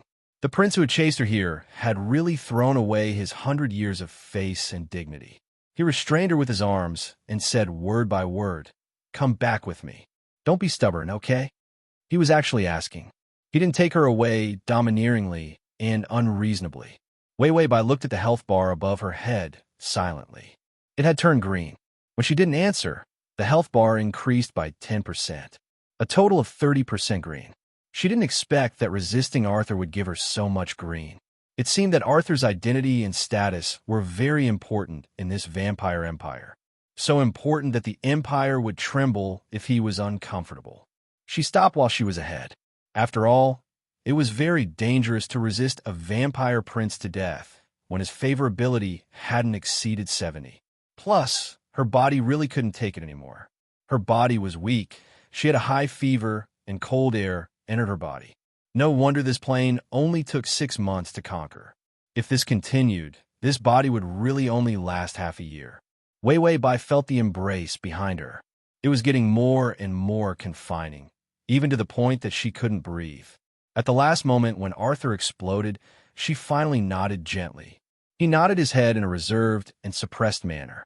But to the vampires behind him, it was the most beautiful answer. He sounded agitated. "You've agreed to go back, Wei Wei?" But before he could get a reply from the girl in his arms, she had already softly leaned against his chest and fainted. Arthur was shocked and reached out to cup her face. Her face was abnormally red, and her body temperature was higher than normal. He was not a human, so he did not immediately notice that something was wrong with her.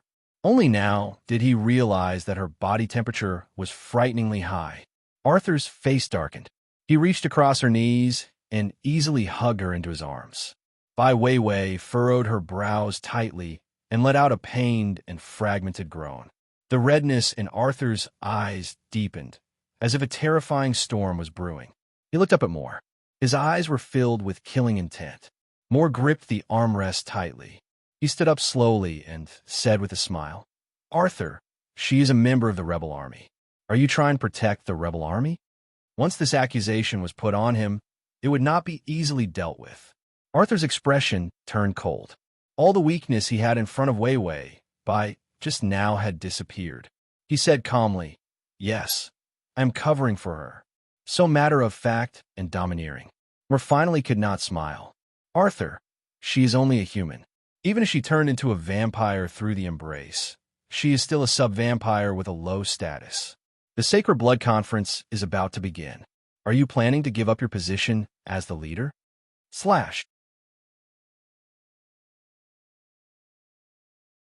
Chapter 942. The Sacred Blood Conference was a voting system. If Arthur chilled the hearts of the vampires, then he would not get support. He did so many things to let Arthur get support. How could he completely lose this opportunity because of a human? Arthur was expressionless.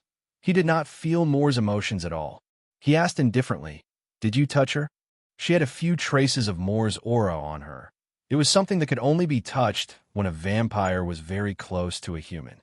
If it were not for the fact that he could not find traces of torture on her body, he would have already exploded. Moore saw his murderous intent. He could not help but show his bloody teeth, his red eyes frightening. "If I touch her, will you kill me?" Arthur did not answer, but directly raised his hand. A huge red blood blade array suddenly appeared. In an instant, blood blades appeared everywhere at the execution site. Magic power formed a terrifying sealing circle around them. No one could run out. Arthur wrapped his coat around Weiwei Bai, then walked out calmly and elegantly.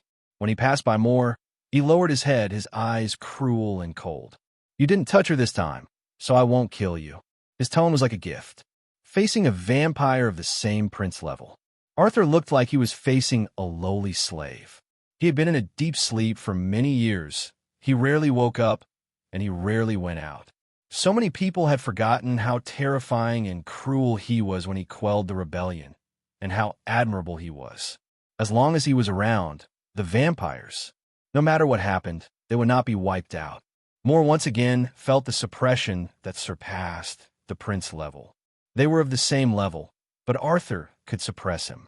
Moore watched as Arthur carried his cute little blood servant and walked out as if nothing had happened. If he wanted to protect a rebel, no vampire would dare to stop him. Not to mention, Bai Weiwei wasn't part of the rebel army. How pitiful. I thought we were friends. Moore got up helplessly and began to look for his broken limbs. The attack this time was too powerful. A few of the vampires at the scene were crushed on the spot and could not recover. They died. He was slightly better off. He only had a few broken ankles and hands, and his intestines were all over the floor. He just had to stuff them back in. Weiwei Bai slept painfully. She felt hot and cold at the same time, and a cold hand kept touching her face. The torment of ice and fire made her unable to sleep soundly. Then he began to have nightmares. She dreamt that her life points were all eaten up by the system, and then she pinched the system and died together. "Trash, you didn't steal the snacks, did you?" The system looked at its feverish host and shuddered. "Only ate some dried fruits. I didn't eat much. I really didn't." The feverish host was filled with murderous intent. "If you dare eat too much, I'll strangle you to death." The system silently looked at the dried mango in its hand. Should it throw it away and destroy the evidence? In any case, he had already bought it. Sooner or later, the host would know that he would strangle it to death. It had to eat more before it died to be worthy of its bones and flesh. Beside the soft bed, Arthur supported his chin with one hand and closed his eyes. His pale face had a faint trace of tiredness. He suddenly opened his eyes vigilantly and found that the sleeping Wei Wei Bai had a pained expression. She seemed to be saying something in her sleep, but it was too chaotic. Arthur couldn't understand it. Was she having a nightmare? Arthur lowered his head and gently touched her face with his fingers. He felt the fever recede. He gently said, "Don't be afraid. I'm here."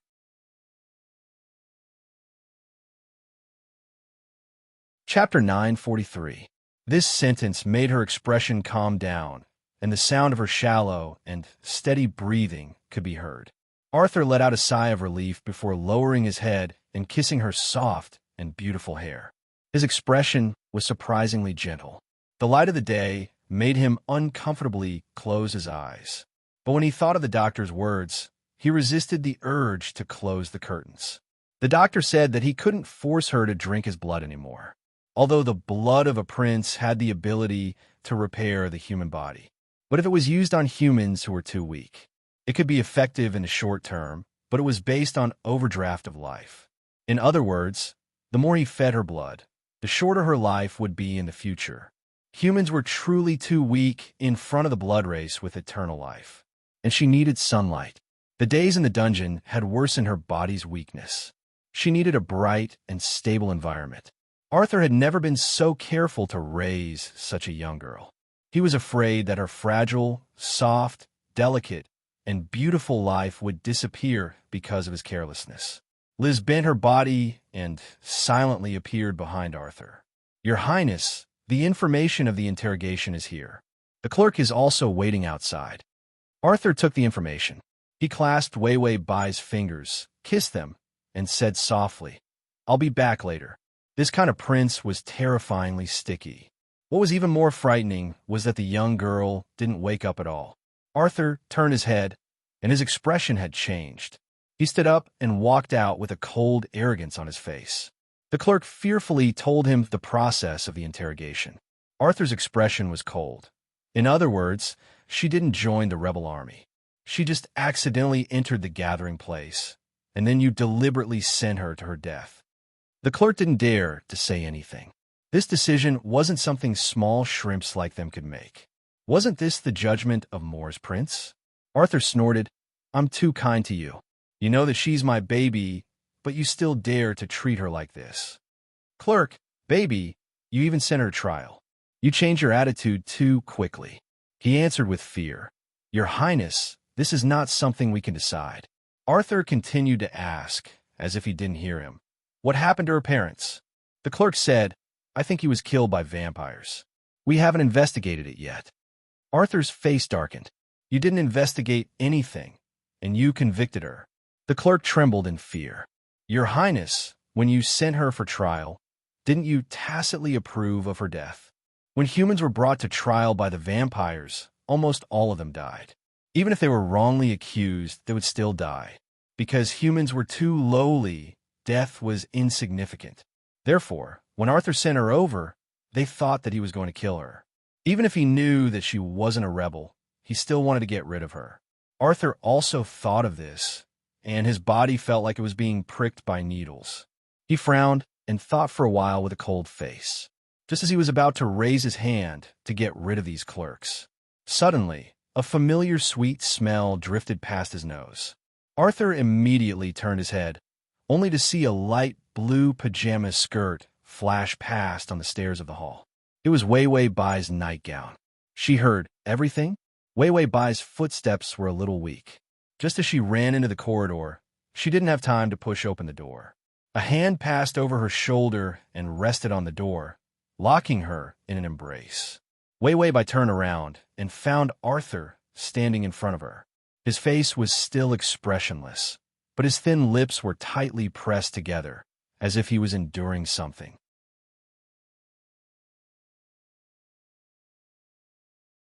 Chapter 944. She immediately wrapped her arms around herself in an insecure posture. Then she turned her head away to avoid looking at him. Arthur's eyes turned gloomy. He had many ways to force her to look at him, but he couldn't do any of them. He suddenly suppressed his voice and said, "Were your parents killed by vampires?" Wei Wei Bai's body trembled as she looked at him in panic. Her hands gripped her skirt tightly, as the corners of her mouth twitched. Finally, she said coldly, "So what if they were? Do you vampires care how a human died?" Arthur's fingers almost broke the door. He held back his frustration and said, "Of course I don't care." Wei Bai looked up and glared at him. She was about to explode, but he continued, "But don't you care? When did they die?" Her parents seemed to have died a long time ago. The fact that she was an orphan was clearly written in the school's records. Wei Bai said, "If you don't care, why are you asking this? Do you think you can take revenge for them?" Arthur repeated, "You care." Wei Bai said, "What does that have to do with you?" Arthur paused, and his expression suddenly became gentle. "Of course I care about what you care about." Wei Bai's mouth tightened. She couldn't understand what was wrong with him. Arthur saw that a strand of her long hair fell to her shoulder and couldn't help but comb it. Wei Bai immediately looked at him warily. Her gaze was guarded and uneasy. Arthur's expression darkened. He carefully suppressed the violent emotions in his body. He tried to say gently, "It's my fault for frightening you when I sent you to trial. Don't be angry." He was a grand prince of the blood race, and it was already extremely lowly of him to treat her like this. Wei Bai didn't appreciate it at all. She looked at him with a cold smile. "I thought you couldn't wait to kill me, a sinner who disobeyed you in every way." Arthur's calm eyes showed a trace of intense annoyance. He stared at her as if he had a lot to say. In the end, he only said one sentence. "If you hate vampires because of your parents' death, then I will give you an explanation." With that, he immediately turned around and left. He didn't have the slightest reluctance. But in a place where Wei Bai couldn't see, his calm eyes finally surged with conflicting joy and pain. He clenched his fists, afraid that he would turn around again. He couldn't help but hug her and get close to her. In front of her, his self-control was too weak. Suppressing it became the most difficult thing for him to do. But he also knew that he didn't want to scare her anymore. He didn't want her to cry and have nightmares. When Wei Bai was having dinner, Arthur suddenly walked in wearing a black coat. His long hair was tied up, and his coat was embroidered with gold-rimmed patterns, looking luxurious and exquisite. It made him look even colder and more arrogant. He bent down and picked her up from the chair, not allowing her to refuse. Wei Bai couldn't resist at all and was brought to the hall by him. A few of the lower-ranking members of the Blood Clan were trembling on their knees. Arthur sat on the chair, and Wei Bai sat on his lap. She was trapped in his arms, unable to struggle. "Speak." Those Blood Clan members looked at each other, unwilling to speak. Arthur sneered. He didn't even move, but those Blood Clan members were already lying on the ground in pain. "I'll say we killed them. At that time, we were passing by the slums and suddenly thought of a hunting game, so another Blood Clan member continued, so we mistakenly killed a lot of humans. Hunting humans was a hobby of the Blood Clan aristocrats. /save button at the bottom to record this reading.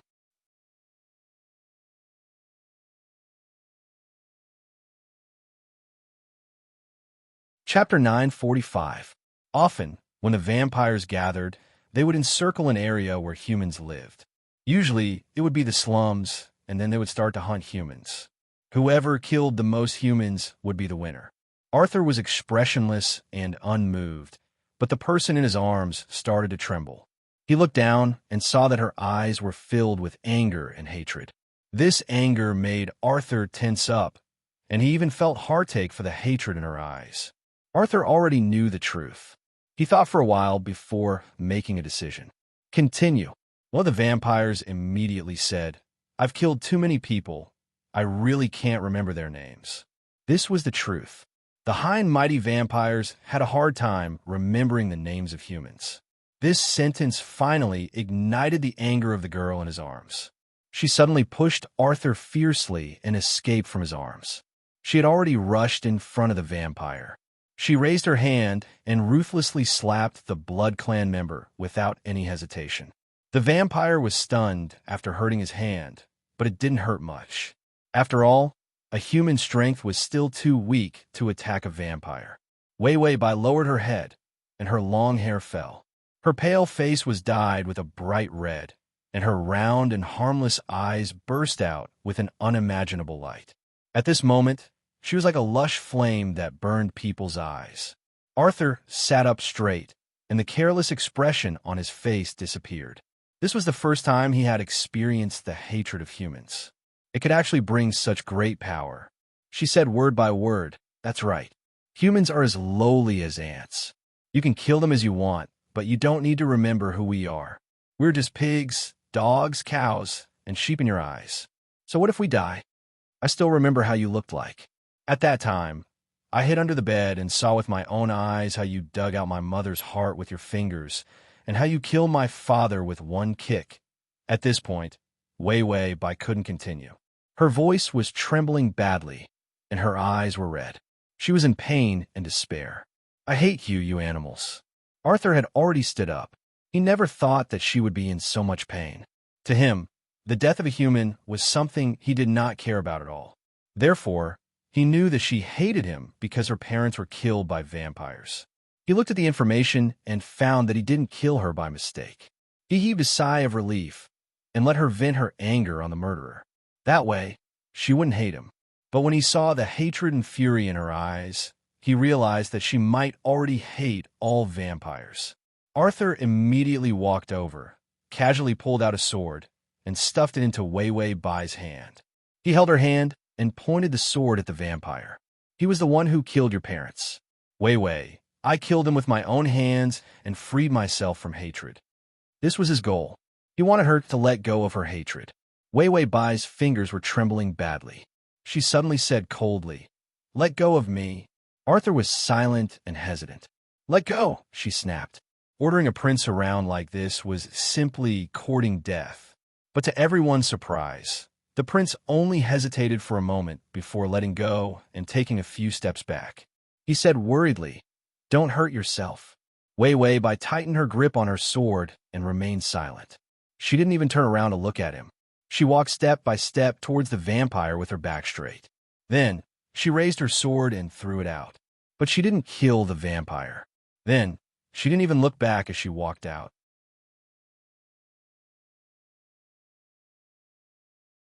Chapter 946. The moonlight outside was cold, and it shone on her. Before she reached the door, she saw Arthur leaning against the door with his arms crossed. His long black coat was draped over his shoulders, looking casual and relaxed. "Why don't you kill your enemy?" Arthur asked in confusion. Wei Bai turned to look at him coldly and suddenly laughed. "Didn't you want to humiliate me? I can't kill him at all. Vampires could always recover, and she couldn't kill vampires with her strength." Arthur sighed. "I'll help you kill him." As long as she raised her sword, he would help her solve it. Wei Bai looked at him expressionlessly, and the confusion in her eyes deepened. She sneered. "What's wrong with you? Aren't you unhappy that I disobeyed you and wanted to kill me? Now that you're acting like this, people who don't know would think that you like me." Arthur was silent for a while before nodding. "A little." Wei Bai, what?" "Arthur, I like you." The cold moonlight was extremely hazy. The two of them stood under the moonlight, and the silence stretched on. Arthur suddenly couldn't take it anymore. "You should say something." Wei Bai took a few steps back with a look of disbelief. "Say something?" Arthur suddenly came in front of her, held her face with both hands, and kissed her fiercely. Wei Bai was so shocked that she couldn't move. After he finished kissing her, he pursed his lips tightly and said after a long time, "Don't you like me a lot?" He had seen the information at the trial. The clerk had also described the scene at that time. The effect of the self-bleaching agent was irresistible to humans because it had magic power. This was not a power that humans could resist. So what she said was true. She didn't betray him. She just entered that place by mistake. He later heard her conversation with the rebel members. Maybe she wanted to join in at that time. But because he interrupted, she didn't succeed.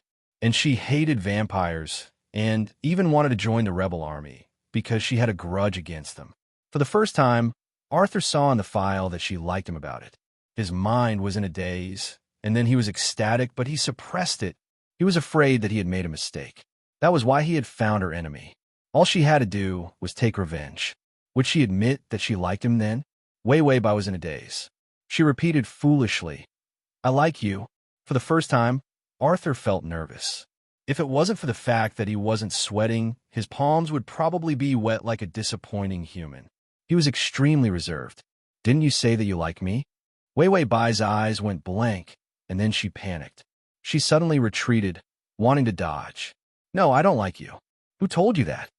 Arthur closed in step by step. One of them retreated while the other chased. Of course you said it yourself. Did you forget what you said when you were interrogated? Wei Wei Bai was anxious. Who said that? I didn't. One of the side effects of the self-bleaching agent was that humans would not be able to remember what happened during the period of self-bleaching. Only then did Arthur remember, and his face immediately turned ugly. If she couldn't remember, wouldn't that mean she didn't know that he had confessed to her? Then wouldn't it be too much of a loss for him to say that he liked her just now? Arthur immediately sped up and grabbed her shoulders tightly, not allowing her to escape. Say that you like me. Wei Wei Bai straightened her neck. Scram, I don't like you. Arthur was also angry. I said that I like you. Why didn't you respond to me? Wei Wei Bai opened her eyes. Do I have to like you just because you like me? Arthur, of course. Wei Wei Bai struggled to break free from his fingers and turned to leave. The man behind her held onto her waist with one hand. He lowered his head in silence, as if he was struggling with something. Is it so difficult to admit that you like me? He complained softly, even feeling wronged. You were the one who confessed first. He nagged endlessly, as if he was not satisfied with her indifference after his confession. Wei Wei Bai finally couldn't take it anymore and shouted in annoyance. I like you, okay? Are you satisfied that the whole world likes you? Arthur was speechless for a moment before softly saying, I don't need the whole world. You are enough. Ding. The male lead's favorability has increased to 70. Transmigration system. Male god, come here. Transmigration system. Male god, come here. Transmigration system. Male god, come here. Transmigration system. Male god, come here. Transmigration system. Male god, come here, comma.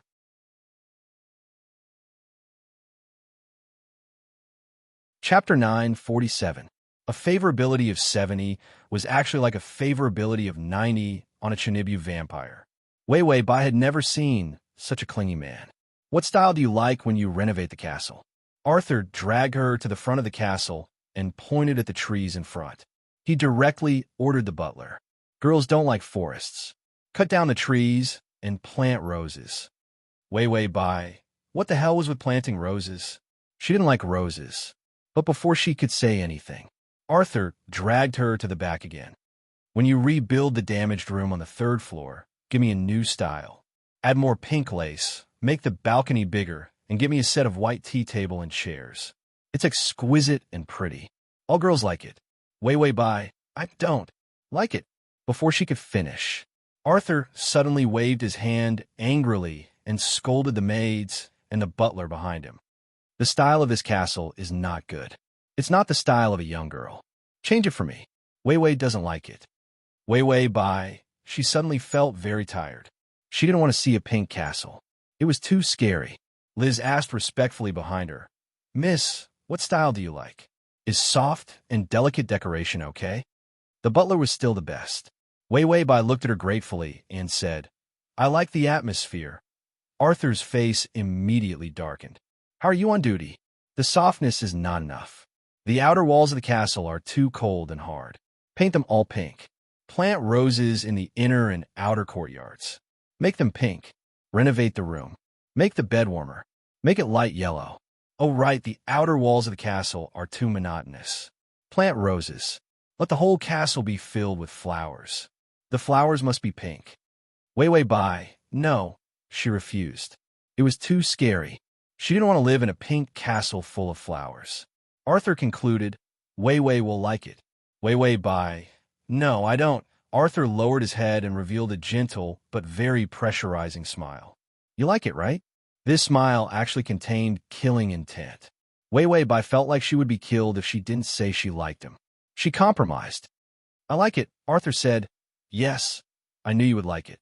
Wei Wei Bai, so hopeless. The system's face was full of anticipation. I really want to live there.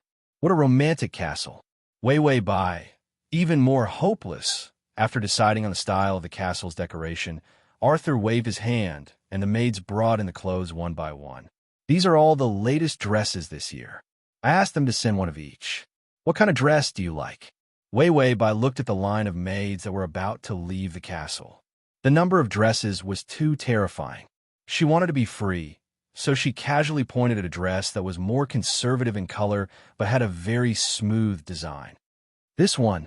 Arthur looked up and said, "No, this color is too old-fashioned." Wei Wei Bai didn't want to argue with him, so she pointed to a light blue dress that looked dreamy but not dazzling. Arthur snorted. "The style is old-fashioned." "No," Wei Wei Bai said to the system. "Why is he so experienced with women's dresses?" The system said, "Who said that men can't have experience with women's dresses? We men have a lot of taste, and we have a lot of experience when it comes to women's dresses." Although she didn't think much of the system's boasting, Wei Wei Bai was relieved. She mustered up her courage and said, "Why don't you choose for me? Transmigration system, Adonis, come here. Transmigration system, Adonis, come here, /transmigration system, Adonis, come here. Transmigration system, Adonis, come here." Download the at https://m sashu.com button at the bottom to record this chapter. Transmigration system, Adonis, come here.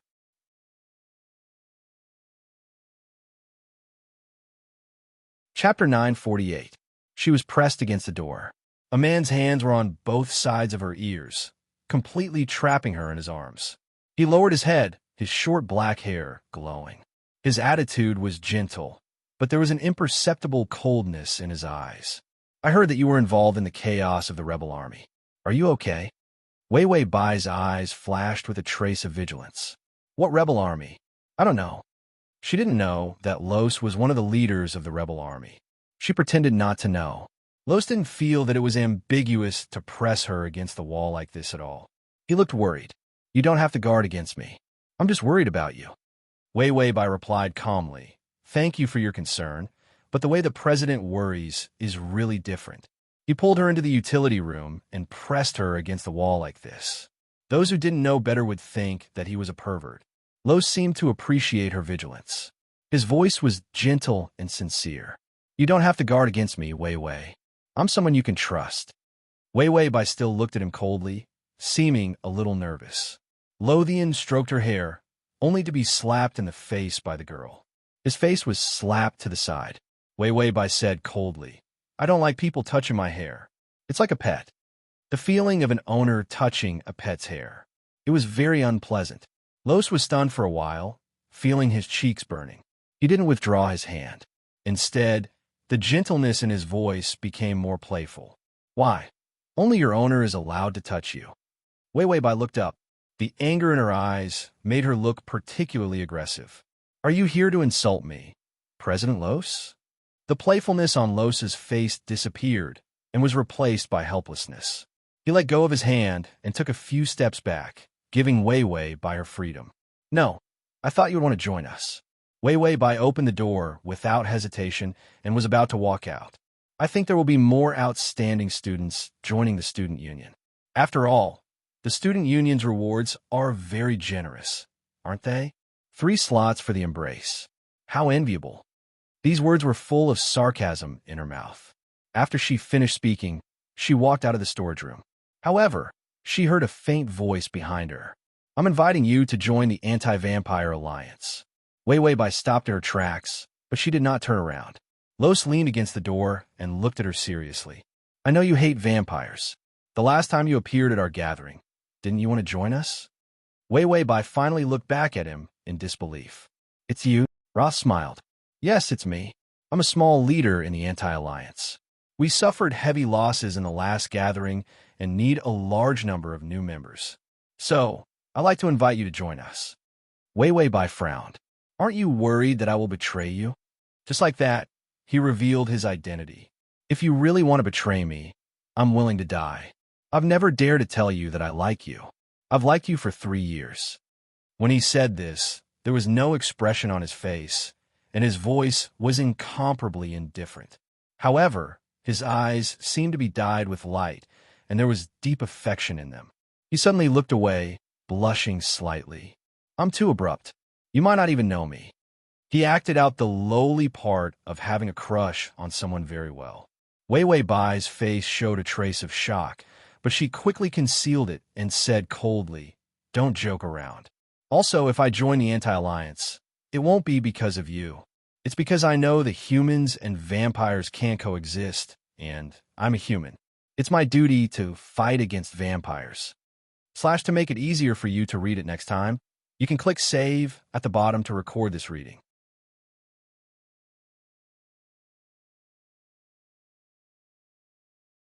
Chapter 949. She turned and left after she finished speaking. Her high ponytail was tied with a pink bow, cute and tacky, but it was very harmonious on her. It was not awkward at all. Maybe it was because her eyes were too round. Or maybe it was because her temperament was too cold. Los thought for a while, and suddenly realized that he had put too much thought into Wei Wei Bai. He put away his shy expression, and his face became cold.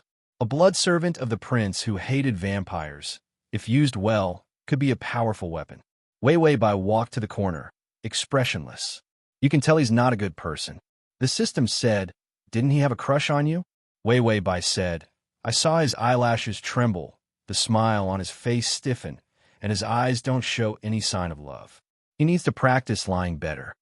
The system said, "Why do I feel like his acting is not bad?" Wei Wei Bai said, "It's because of trash like you that the entertainment industry is deteriorating." Trash system. It's used to the host attacks, and even thinks that it's cute when the host calls it trash. It's all because of the host's love for it. Wei Wei Bai walked halfway, and suddenly turned back. Los had put out the bait, and was waiting for Wei Wei Bai to take the bait. He knew that Wei Wei Bai hated vampires, so she would definitely join the Anti-Alliance. He just had to instigate her for a while, provoke her anger towards vampires, and then invite her to join suddenly. He turned around vigilantly and saw Wei Wei Bai standing behind him. He immediately put on a gentle smile and was about to speak.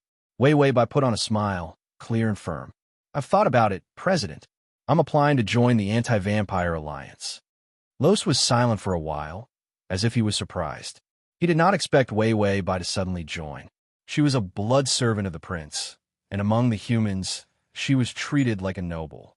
No human could resist such temptation. But she gave up so easily. She chose to fight vampires. After Wei Wei Bai finished speaking, her smile disappeared and she turned to leave. "It's better if we don't get to know each other in school. If I'm exposed in the future, at least I can protect you." Roth stood there in a daze. He waited for the reaction to return. Wei Wei Bai had disappeared at the end of the corridor. Roth was speechless for a long time before he faintly nodded. "You are approved to join." After saying this, Roth showed a gentle smile. His impression of Wei Wei Bai had also changed greatly. She was a good girl. Wei Wei Bai. The green bar has increased again. It's now at 40%. Sure enough, joining the Anti-Vampire Alliance would immediately give him green bars. If you want favorability, you have to rub off Arthur. If you want a green bar value, you can freeload Los. Perfect. The system asked, "Aren't you afraid of split? If you keep rubbing like this, you might break a bone." Wei Wei Bai was as calm as the wind. "Trust me, I'll take care of it. After all, with such a trashy system like you, if I don't pull myself together, I can only drag you to the grave and commit suicide." The system was also calm. "How much does the host love me? Even if you die, you'll drag me down with you." The host and the system both laughed at each other at the same time. Wei Wei Bai had just walked out of the school gate when she heard a cry of surprise. She saw a huge shadow under her feet. She looked up blankly and saw a big black bat suddenly descending. The scary big bat was crawling on the ground. A tall figure walked down gracefully from the bat's wings. His silver hair was tied up neatly. His cold and delicate face was like a work of art, without a single flaw. // download the ad. https://m sashu com / the button at the bottom to record this chapter.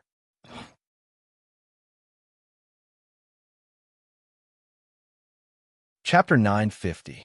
She grabbed Arthur's clothes tightly with both hands. Arthur stopped in the air and had no intention of landing. His voice was very gentle, like a poisonous snake. "Tell me, who is the man who approached you in school?"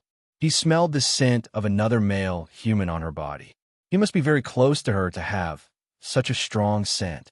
Bai Weiwei buried her head in his arms, gritted her teeth, and said with a trembling voice, I don't know what you're talking about. Today, there's so many people who approach me. Everyone wants to please me. They can't wait to stick to me, just to get your favor.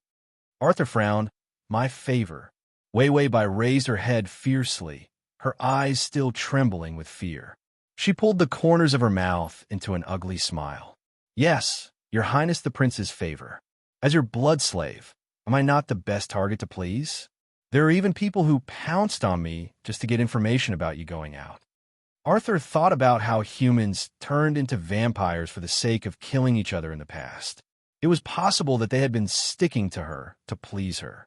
So the scent on her body was just some human who didn't know what was good for them and stuck to her to climb up. His fingers were on her back, and he could still feel her trembling in fear. A sense of pity surged in his heart. This is a joke that vampires often do. Sometimes we will give our partners a surprise. For example, we will push her off a building and catch her. Then the women will be very happy. He was talking about the women of the vampires. Weiwei Bai. You idiotic joke. She was so scared that she almost showed her true face. Arthur saw that she was really scared. He thought for a moment and suddenly lowered his head, revealing his neck. I'll let you take a bite. Weiwei Bai looked at him like he was an idiot. Arthur explained patiently. If your partner is angry, let her take a few bites and she will be happy. Weiwei Bai finally realized that the words were wrong. Partner? Arthur looked at her calmly, but his eyes were complicated, expectant, and hesitant. Tonight, there will be a sacred blood banquet. The 13th elder, as well as the nobles, will be attending. If you have a partner, you must bring your partner with you. Weiwei Bai was still a loss. Arthur said softly but firmly, Tonight, you will accompany me. Weiwei Bai said, I don't. Arthur didn't allow her to refuse. He didn't even give her a chance to speak. He raised his chin coldly. If you say no, I'll just joke with you again. With that, he loosened his grip and was about to throw her out. Weiwei Bai immediately shouted, I will participate. I will definitely participate. Arthur tightened his arms and revealed a smug smile. It seems that you're also looking forward to this banquet. Let's go back. Weiwei Bai was hugged tightly by him and almost suffocated by his strength. She fiercely said to the system, Next time when you torture this bastard, remember to remind me not to be soft-hearted. The system retorted, When did you become soft-hearted? Weiwei Bai thought about it and agreed. When had she ever been soft-hearted?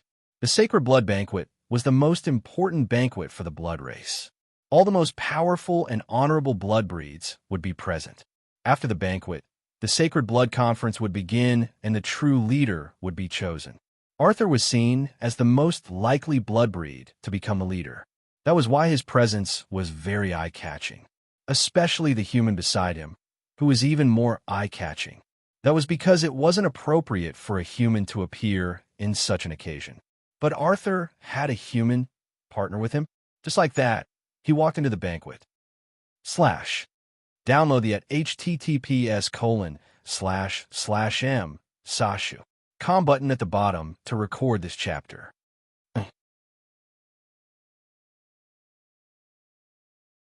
You're tuning in to the Romance Rendezvous YouTube channel. We're so grateful for your support, and don't forget to subscribe to join us on this incredible journey through captivating stories. Your generosity through donations truly makes a world of difference, as it's the primary source of revenue that allows me to expand and enhance this channel for you. Thank you from the bottom of my heart for being a part of this adventure.